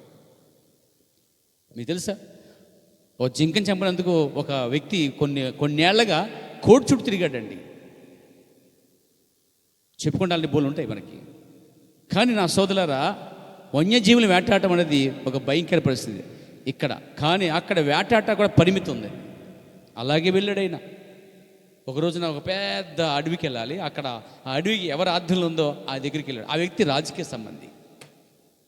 ఇద్దరు కార్లు వెళ్తున్నారు. సహోదరుడు విలియం బ్రాండమ్, ఇంకో సహోదరుడు కలిసి వెళ్తున్నారు అనమాట. ఆయన వేటకి వెళ్ళినప్పుడు డ్రెస్ వేరుగా ఉంటుంది. షూటు బూట్ వేసుకుని ఎప్పుడు వేటాడు. Jeans shirt, jeans pant, red shirt ఈ టైప్ అనమాట వేసుకుని వెళ్తారనమాట. కొన్ని బట్టలు రెడ్ కనిపిస్తే జంతువులు పారిపోతాయి. ఇలా కొన్నింటికి పర్సనల్గా కొన్ని బట్టలు వేసుకెళ్ళాడు అనమాట. వీళ్ళు కార్లు వెళ్తుంటే పలానా అడవి అనమాట. వాళ్ళు అడవికి వెళ్ళాలంటే ఆ అరణ్యకి వెళ్ళాలి, అడవికి వెళ్ళాలన్నా ఆ ప్రాంత అధికారిని అడిగి పర్మిషన్ తీసుకుని లోపలికి వెళ్ళాలి. సరే, కారు వెళ్ళింది అక్కడ దాకా. సహోదరుడు విలియం బ్రాండమ్ అన్నాడు, అతడు రాజకీయ వ్యక్తి, నేను ఆయనతో మాట్లాడలేను, నువ్వు వెళ్ళి మన కోసం మాట్లాడి పర్మిషన్ తీసుకురా అంటాడు అనమాట. ఎందుకంటే సువార్తికుడికి రాజకీయంగా పడదు అన్నాడండి. దాన్ని బట్టి అర్థం అవట్లేదు, మనకి తెలియట్లేదు. మనకి మెసేజ్లో చాలామంది ప్రవక్త వాళ్ళు ఎందుకు లేరంటే కారణం అదే. పేరేమో ప్రవక్త పేరు వాడేస్తున్నారు, మెసేజ్ వాడేస్తున్నారు, పుస్తకాలు వాడేస్తున్నారు, కోడ్స్ వాడేస్తున్నారు, అబ్బబ్బో అన్నీ వాడేస్తున్నారు, చెట్టు పరిచి కాలం వేసుకున్నట్టుగా. కానీ ఆయన వల్లే మాత్రం లేరండి. ఆయన ట్యాక్స్ కట్టాలన్నా, ఎక్స్ట్రా వస్తువు ఉన్న కారు వెనక్కి వచ్చి ట్యాక్స్ కట్టి వెళ్ళేటువంటి మహా దీనుడండి అతను. వేటాడాలంటే పక్షుల్ని గవర్నమెంట్ దాటకుండా, పరిమితి మించకుండా ఆర్డర్ ప్రకారంగానే అతను వెళ్ళేవాడు. అంతెందుకు, హైవే మీద అది 80 చూపిస్తే లిమిట్, స్పీడ్ లిమిట్, అంతే వెళ్ళేవాడు. అది 100 చూపిస్తే 100 వెళ్ళేవాడు. ఈ రోజుల్లో ఎంటైమేసీలు గంటలుగా నవ్వు దానికి సంబంధమే లేదండి. ప్రవక్త రూల్స్ అండ్ రెగ్యులేషన్స్, లేకపోతే ప్రవక్త యొక్క విధానములు చూస్తే అవన్నీ పాటించేటండి. ఈరోజు మెసేజ్లు ఉన్నవాళ్ళు పేరుకే తప్ప అవన్నీ వారికి అవసరం లేదు. మెసేజ్లో ఇది కూడా ఒకటి భాగమై ఉన్నది. మెసేజ్లో ప్రవక్త జీవితం కూడా ఒక భాగమై ఉన్నది. కాబట్టి అక్కడ అన్నాడు, నేను ఆయనతో వాదించలేను, ఎందుకంటే ఆయన రాజకీయ వ్యక్తి, సువార్తికుడికి రాజకీయంగా పడదని అక్కడ అంటంలో నేను చదివాను అన్నమాట దాన్ని. కాబట్టి దాన్ని బట్టి చూస్తే సంఘశాఖలు ఎలాగా అందులో కొట్టుకుపోయి అనుకోండి, సంఘశాఖలు విజ్జుడైపోయినాయి, పెళ్లి చేసుకున్నాయి. చెప్పాలంటే మతము రాజకీయం కలిసిపోయినాయి. మెసేజ్లు ఏం కర్మ. మెసేజ్లో చాలామంది పెద్దలు, విశ్వాసాలు, మరి పాస్టర్లు, అందులో కూడా వాళ్ళందరూ కూడా ఎమ్మెల్యేని, ఎంపీటీసీని మరి సపోర్ట్ తీసుకుని సేవ చేస్తాం. సపోర్ట్ తీసుకుని వాళ్ళు ఏదైనా వస్తే వాళ్ళని పిలవటం, వాళ్ళని ఆదరించడం, వాళ్ళ దగ్గరికి వెళ్ళటం, వాళ్ళని సపోర్ట్ తీసుకుని ముందుకు వెళ్ళడం జరుగుతుంది. నా సోదరుడా చెప్తున్నాను, మెసేజ్లు ఏ పాస్టర్, పెద్ద విశ్వాసి రాజకీయ సంబంధం కలిగి ఉంటే ఈ రాత్రి కట్ చేస్తేనే నువ్వు నిజంగా లౌకిక కాలంలో కనిపెట్టగలిగిన, దూరంగా చూసేటువంటి పక్షిరాజు కన్నయ్య ఉంటావు. ఇలాంటి కాలంలో పక్షిరాజు ఆత్మ పనిచేస్తుందండి. నేను చెప్పినట్టు ఇలాంటి భయంకరమైనటువంటి మురుగు కాలంలో, జ్ఞానయుక్తమైన కాలంలో, రాజకీయంతో చుట్టేసినటువంటి ఈ కాలంలో ఏది సరైనది, ఏది సరైనది కాదు, ఏది సరైన ఆత్మ, ఏది సరైన సేవకుడు, సరైన సంఘమో, సరైన వర్తమానమో కాదు, మిక్సో లేకపోతే మసాలో లేకపోతే ప్యూరో అనేది కనిపెట్టడానికి ఈరోజు లౌకిక సంకాలంలో ఆత్మ పక్షిరాజుల పనిచేస్తుందండి. ఇప్పుడు నువ్వు చెప్పిన 3 జీవుల్లో మించిన జీవండి ఇది. సింహం పాలు తాగుతుంది, ఎద్దు పాలు తాగుతుంది, మనిషి పుట్టగానే పాలు తాగుతాడు. కానీ పక్షిరాజు పుట్టిన తర్వాత అది పాలు తాగదు, రక్తం పీల్చుకుంటుందండి. ఇంకో విషయం చెప్పమంటారా, సింహం భూమి మీద నడుస్తుంది, ఎద్దు కూడా భూమి నడుస్తుంది, ఇదిగో మానవుడు భూమి నడుస్తున్నాడు. కానీ పక్షిరాజు మాత్రము భూమి మీద నడవదండు, అది నీళ్ళ ఆకాశములో ఎగిరేటువంటి పక్షిరాజు అండి. దానికి మిగతా జీవులకి చాలా తేడా ఉన్నాయి. నువ్వు ఎక్కడున్నావు తెలుసు? ఇప్పుడు 4 జీవుల్లో చివరి జీవి ఎగురుచున్న పక్షిరాజు అంటే ఎప్పుడు ఎగురుతూ మూల కూర్చున్నది కాదు, జబ్బు పడింది కాదు, లేకపోతే అది ఎక్కడో చోట ఉండేది కాదు, కానీ అది నేల మీద లేదు, ఎగురుచ్చు, అంటే నేల నుంచి ఎగురుచ్చు పైకి పోతున్నటువంటి పక్షిరాజు కాలం అండి ఇది. మీరు రాశారు పరిశుద్ధాత్మ, ఎగురుచ్చున్న పక్షిరాజు. పక్షిరాజు అనేది వేరు, ఒక చెట్టు మీద వాలింది అనేది వేరు, కానీ ఇక్కడ ఎగురుచున్న పక్షి అనేది వేరుగా ఉంది. అంటే ఎప్పుడు ఎగురుటకు చూచినటువంటి, అంటే ఎగురుటకు చూచేటువంటి నేత్రం కలిగినటువంటిదే ఈ కాలంలో పక్షిరాజు ఆత్మలండి. ఇలాంటి భయంకర మిశ్రత కాలం అండి లౌకిక సంఘాల. ప్రజల హక్కులు ఎవరిష్టం వాళ్ళది, ఎవరి రాజకీయం వాళ్ళది, మాట విన స్థితి, అంతకంటే గర్వం కలిగిన కాలం ఇది అని చెప్పాను చూడండి. ఇది మహాగర్వం కాలం అండి. ఇలాంటి సమయంలో, ఇలాంటి మిశ్రిత కలగొలుపు కాలంలో ఇప్పుడు ఆత్మ ఎగురుచున్న పక్షిరాజు వల్లే పనిచేస్తుందండి. ఇప్పుడు పరిశుద్ధాత్మ సింహంలాగా పనిచేయట్లేదు, ఇప్పుడు పరిశుద్ధాత్మ ఎద్దులో పనిచేయట్లేదు, ఇప్పుడు పరిశుద్ధాత్మ మనిషి జ్ఞానంతో పనిచేయట్లేదు, ఇప్పుడున్న పరిశుద్ధాత్మ పక్షిరాజు వల్లే పనిచేస్తుంది. అంటే పక్షిరాజు ఏం చేస్తుంది? పక్షిరాజు దూరముగా జరిగే వాటిని చూడగలదు. రేపు ఏం జరగబోతుందో, భవిష్యత్తు ఏమిటో ఇప్పుడున్న ప్రజలు పక్షిరాజు చెందిన వారైతే, వాళ్ళు నిజంగా పక్షిరాజు ఆత్మ కలిగిన వారైతే, పక్షిరాజు పరిశుద్ధాత్మ పోల్చబడింది. పరిశుద్ధాత్మ జరగబోయే భవిష్యత్తును చూపించేటువంటి పరిశుద్ధాత్మ పక్షిరాజు కన్ను అయ్యింది. ఇప్పుడు కన్ను, పక్షిరాజు కన్ను వేటగాని కనిపెట్టగలదు. పక్షిరాజు కన్ను చిన్న జీవిని కనిపెట్టగలదు. పక్షిరాజు కన్ను తన ఎర కూడా, ఇవన్నీ కాకుండా తన సొంత ఎర కూడా కనిపెట్టుకోగలదు. ఎలాంటి ఆహారమో నాకు తెలుసు అనేది పక్షిరాజుకి అర్థమవుతుంది. ఇప్పుడు పరిశుద్ధాత్మ ఇప్పుడు పనిచేసే ఎవరు దేవుని చెందినవారో, ఎవరు సర్పసంతానమో, ఎవరు రాజకీయం చెంది ఉన్నారు, ఎవరు ప్యూర్గా ఉన్నారు, ఎవరు మిక్స్ మసాలాగా ఉన్నారు, ఎవరు భయంకరంగా లోక సంబంధం కలిగి ఉన్నారు, ఎవరు ప్రత్యేకంగా ఉన్నారో ఈరోజు కనిపెట్టేది ఈ కాలంలో పరిశుద్ధాత్మ పక్షిరాజు యొక్క ఆత్మ. ఈ లౌకిక సంకాలంలో ఒకే జీవబడింది, ఎఫెసులో కూడా ఒకే జీవబడింది. మిగతా కాలాలు మాత్రము 2 జీవులతో సరిపెట్టాడండి. అక్కడ మీరు గమనించారా? 7 సంఘకాలాల్లో 4 జీవులు ఎలా పనిచేస్తాయంటే, 7 సంఘకాలాల్లో ఆ ఒక్కొక్క కాలంలో ఒక్కొక్క విధముగా పరిశుద్ధాత్మ పనిచేసింది అనమాట. దేవునికి మహిమ కలుగాక. కాబట్టి లూథర్ కాలము ఒక వసంతకాలం, వెస్లీ కాలము ఎండాకాలం, ఎదుగుదల కాలము అని చెప్పాలంటే తొక్క కాలం. లౌకిక కాలము కోత కాలము. ఇంకా చెప్పన్నా, లూథర్ కాలంలో జనులు ఎడ్ల బండ్ల మీద ప్రయాణం చేశారు, గుర్రాల బండ్ల మీద ప్రయాణం చేశారు. వాళ్ళ ప్రయాణము స్లో. తర్వాత వెస్లీ కాలంలో మోటార్ బైక్ వచ్చింది, మోటార్ కార్ వచ్చింది, టీఫర్డ్ కార్ వచ్చింది. మిషన్ మీద ప్రయాణం చేశారు, మోటార్ మీద, బైక్ మీద, ట్రైన్ మీద, హెలికాప్టర్ మీద, విమానం మీద దాకా ప్రయాణం చేశాడు. మోటార్ కాలం. బళ్ళు, ఎడ్ల బండి మరియు గుర్ర బండి మీద ప్రయాణం చేసిన కాలము లూథర్ కాలం అండి, 1700 సంవత్సరాల్లో. అదే 1819 సంవత్సరంలో, 19వ శతాబ్దంలో, 19వ సంవత్సరంలో జ్ఞానం పెరిగింది. ఏం చేశారంటే వాళ్ళు మెల్లిగా తమ జ్ఞానంతో కనిపెట్టారు మోటార్స్ అంటారు. మర్చిపోకండి, దేవునికి స్తుతి కలిగాక. సాధ్యస్ కాలం మనిషి మాకు మర్చిపోకండి. మనిషి జ్ఞానంతో వారు ఫ్లైట్ కనిపెట్టారు, మిషన్ కనిపెట్టారు, జ్ఞానం కనిపెట్టారు. ఒక పక్క ఆత్మ సంబంధంగానేమో నీతిమంతుడు విశ్వాసం జీవించడానికి కనిపెట్టాడు ఈ శాస్త్రవేత్త. ఆ శాస్త్రవేత్త ఏమో బండి కనుగొన్నాడు. ఆత్మ సంబంధం శాస్త్రవేత్త ఉన్నాడు, శరీర సంబంధం శాస్త్రవేత్త ఉన్నాడు. ఇక్కడ గుర్ర బండి మీద, ఎడ్ల బండి ప్రయాణం చేశారు ఆ రోజుల్లో. సంఘం కూడా అంత స్లోగా ఆ విధంగా ప్రయాణం చేసిందండి, అంతగా బయలుపడలేదు. తర్వాత కాలంలో, వెస్లీ కాలంలో మోటార్ కార్ వచ్చింది, కాత వేగముగా స్పీడ్గా వెళ్ళేది. పెంతెకోస్తు దాకా వచ్చింది, ఎగిరి దాకా వచ్చిందండి. ఎక్కువ తెలుసుకున్నారు కాస్త. మన కాలం వచ్చింది, లౌకిక సంఘకాలంలో రాకెట్ కాలం వచ్చిందండి, అంతరిక్షంకి వెళ్ళిపోయే కాలం అండి. అందుకే గుర్రబండి భూమి నడుస్తుంది, మోటార్ కారు భూమి నడుస్తుంది, విమానం కొంతవరకే వెళ్తుంది. కానీ రాకెట్ ఇవన్నీ అతికిమించి అంతరిక్షంలోనికి వెళ్ళిపోతుందండి. అక్కడ జీవిస్తున్నాం మనం. జస్ట్ మనం ఏం చేయాలంటే ఆ రాకెట్లో కూర్చుంటే చాలు. ఈరోజు వర్తమానంలో కూర్చుంటే చాలు.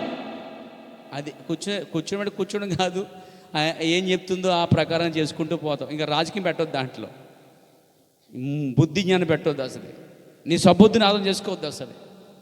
వాక్యం పైన ఆధారపడుతూ భూమికి, లోకానికి, రాజకీయానికి వేరుగా జీవిస్తూ యెహోవా కొరకు నాజీరు చేయబడిన వారిగా, ప్రతిష్ఠించబడిన జన్మగా, పవిత్రంగా ఉండి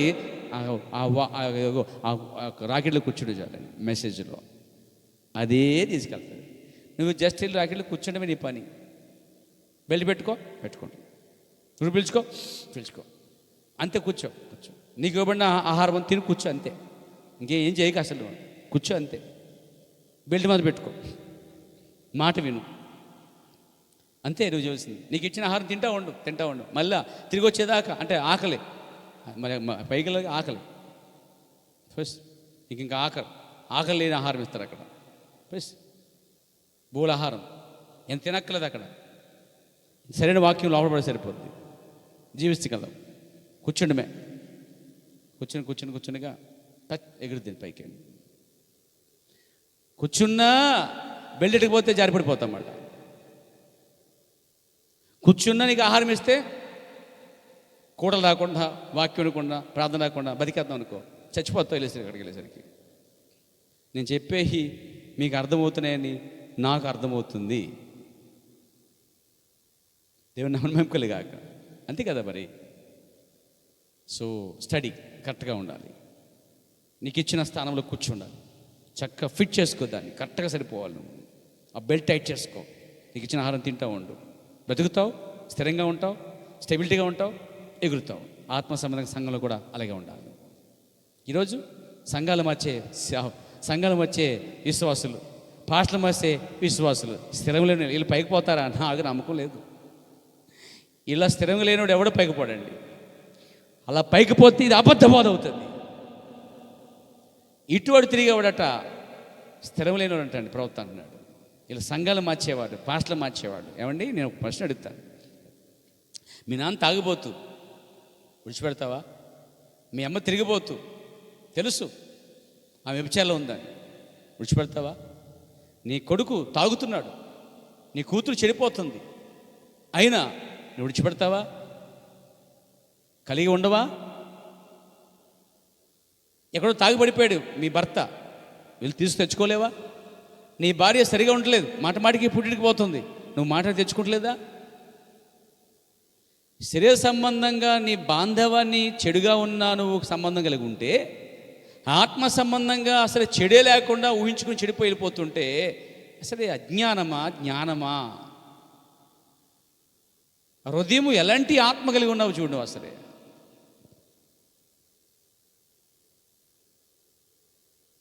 కాబట్టి నా ప్రియ సోదరులారా, కాబట్టి సంఘాలు మార్చే విశ్వాసులు, అలాగే పాస్టర్లు కూడా విశ్వాసులు మార్చేస్తున్నారండి.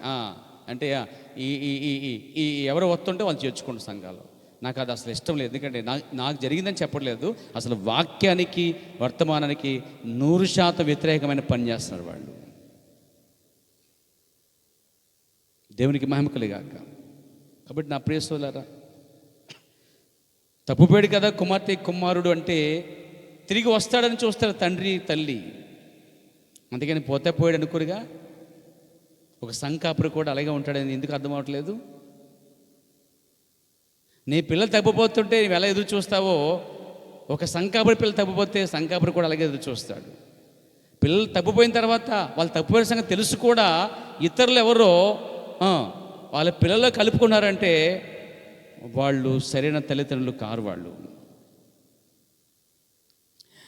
కన్న బిడ్డల్ని పెంచి పెద్ద చేస్తున్న తల్లిదండ్రులు చూపే ప్రేమ ఆత్మీయత వేరుగా ఉంటుంది, కనకుండా తీసుకొచ్చి పెంచుతున్న ఆత్మీయత వేరుగా ఉంటుంది. నేను ఆత్మగా చెప్తున్నాను. కాబట్టి వాళ్ళు తప్పు వెళ్ళిపోయినప్పుడు ఎవరు వాళ్ళని చేర్చుకుని 4 బిస్కెట్లు వేసి కూర్చోబెట్టి అక్కడ కట్టేస్తుంటే వీళ్ళకైనా గ్రహింపు ఉండాలి, ఇది నా ఇల్లు కాదు, ఇది నా స్వదేశం కాదు, అసలు ఇది నా జన్మస్థలమే కాదు. ప్రతి వాడికి భూమి మీద నెగిటివ్ ప్లేస్ ఉంటుందండి, జన్మస్థలం అంటారు దాన్ని. జన్మస్థలాన్ని ఎవ్వరూ మర్చిపోరు. ప్రపంచమంతా ఎక్కడ తిరిగినా జన్మస్థలం కోసం ఎక్కడికి వెళ్ళినా వాళ్ళు సాక్ష్యం ఇస్తారు. పలానా చోట పుట్టాను, పలానా చోట పెరిగాను అని తమ జన్మస్థలం కోసం సాక్ష్యం ఇస్తారు. మరి ఆత్మ సంబంధంగా సాక్ష్యం ఏది? ఎక్కడ పుట్టావు? అసలు ఎవడు నిన్ను కన్నాడు? శరీర సంబంధంగా ఎలాగైతే ఒక తల్లిదండ్రులు కన్నారో నిన్ను, ఆత్మ సంబంధం కూడా వారు వాక్యంలో నిన్ను కన్నారన్న సంగతి మర్చిపోయి తల్లిని తన్ని బయటికి వెళ్ళిపెట్టినటువంటి భయంకర కొడుకులు కూతుళ్ళు అనేక మంది సంఘాల్లో ఉన్నారండి. అలాంటి పిల్లలను బట్టి తండ్రికి సిగ్గుకరం, అవమానకరం. తమ తండ్రిని అవమానపరిచిన వాడిని దేవుడు విడిచిపెట్టడం సంగతి మీకు తెలుసా? బైబిల్ ఒక మాట ఉంది, సామెతలు ఉంటుందన్నమాట. తమ తల్లిదండ్రుల మాట వినవాడిని కన్నునట లోయ కాకులు పీక్కుతున్నాడని సామెతలు రాయబడింది. మళ్ళీ చెప్తున్నాను, తమ తల్లిదండ్రుల మాట వినని ఆ కుమార్తెనైనా కుమారుడైనా లోయ కాకులు వారి గుడ్డులు పొడుచుకుని తింటాయంట, కనుగుడ్లు పొడుచుకొని. అది ఎంత ఘోరమో తెలుసా? అరే గుడ్లు పొడవబడ్డాయంటే అర్థమే తెలుసా? ఇక నీకేమీ కనిపించలేదు అర్థం. అక్కడ తల్లి ఎవడో తండ్రి ఎవరో, సొంత పుట్టిన జన్మస్థలం ఏదో, ఏ శరళిక చేత, ఏ మెత్తని ఆహారం చేత, ఏ బలమైన ఆహారం చేత ఎదిగి పెద్దదనవయ్యావో ఆ సంగతి అంతా మర్చిపడే కారణమో కనిపించలేదు. అర్థం ఏంటంటే ఇప్పటికే పొడవబడ్డావు. చాలా ఘోరమైన పరిస్థితిలో ప్రజలు ఉన్నారండి. నా ప్రియమైన సోదరులారా, ఈరోజు తల్లిదండ్రులకు మాట వినకపోతే లోయ కాకులే పొడుచుకు తింటున్నాయంటే, మరి ఆత్మ సంబంధమైన తల్లిదండ్రుల మాట వినకపోతే ఏం జరిగిద్ది?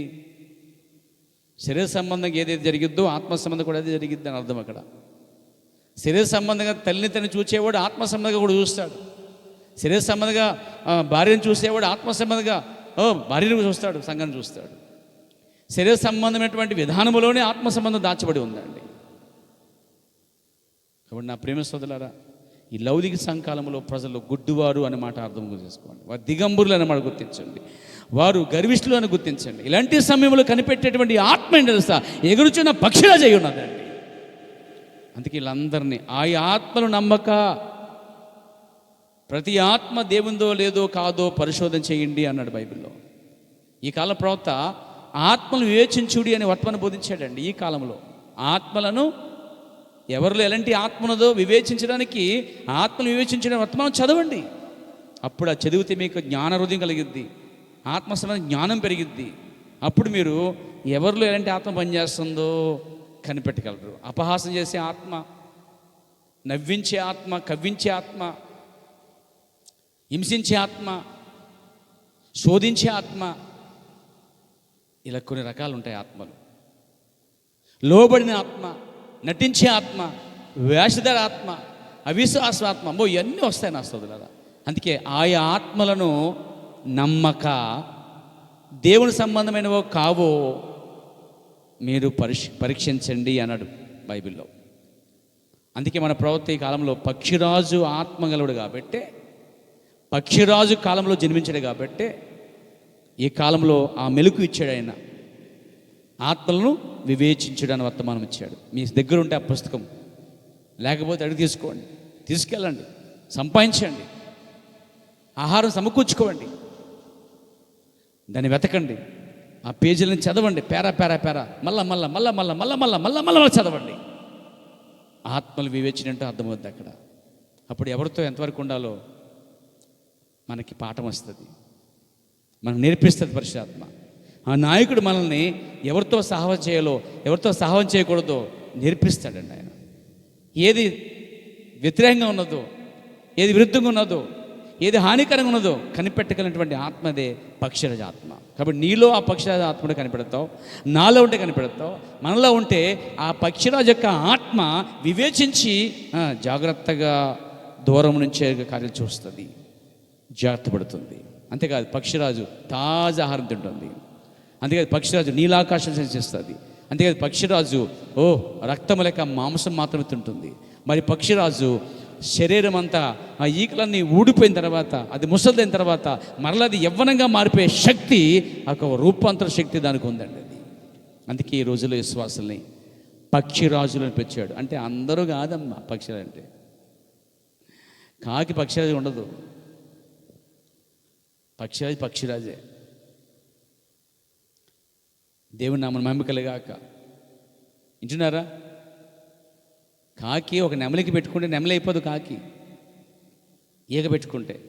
అలాగే కొన్ని పక్షులు పక్షిరాజు ఈగ పెట్టుకుంటే తాడిటి కట్టేసుకుంటే దాని మీద కట్టేసుకుంటే అవి పక్షిరాజు అయిపోవు, ఊడిపోతాయి. సహజంగా లోపల నుంచి వచ్చే చూడండి ఆ యొక్క ఈకలు పుట్టుకతో వచ్చేయమాట, బుద్ధులు అంటారు, లోపల నుంచే వస్తాయి.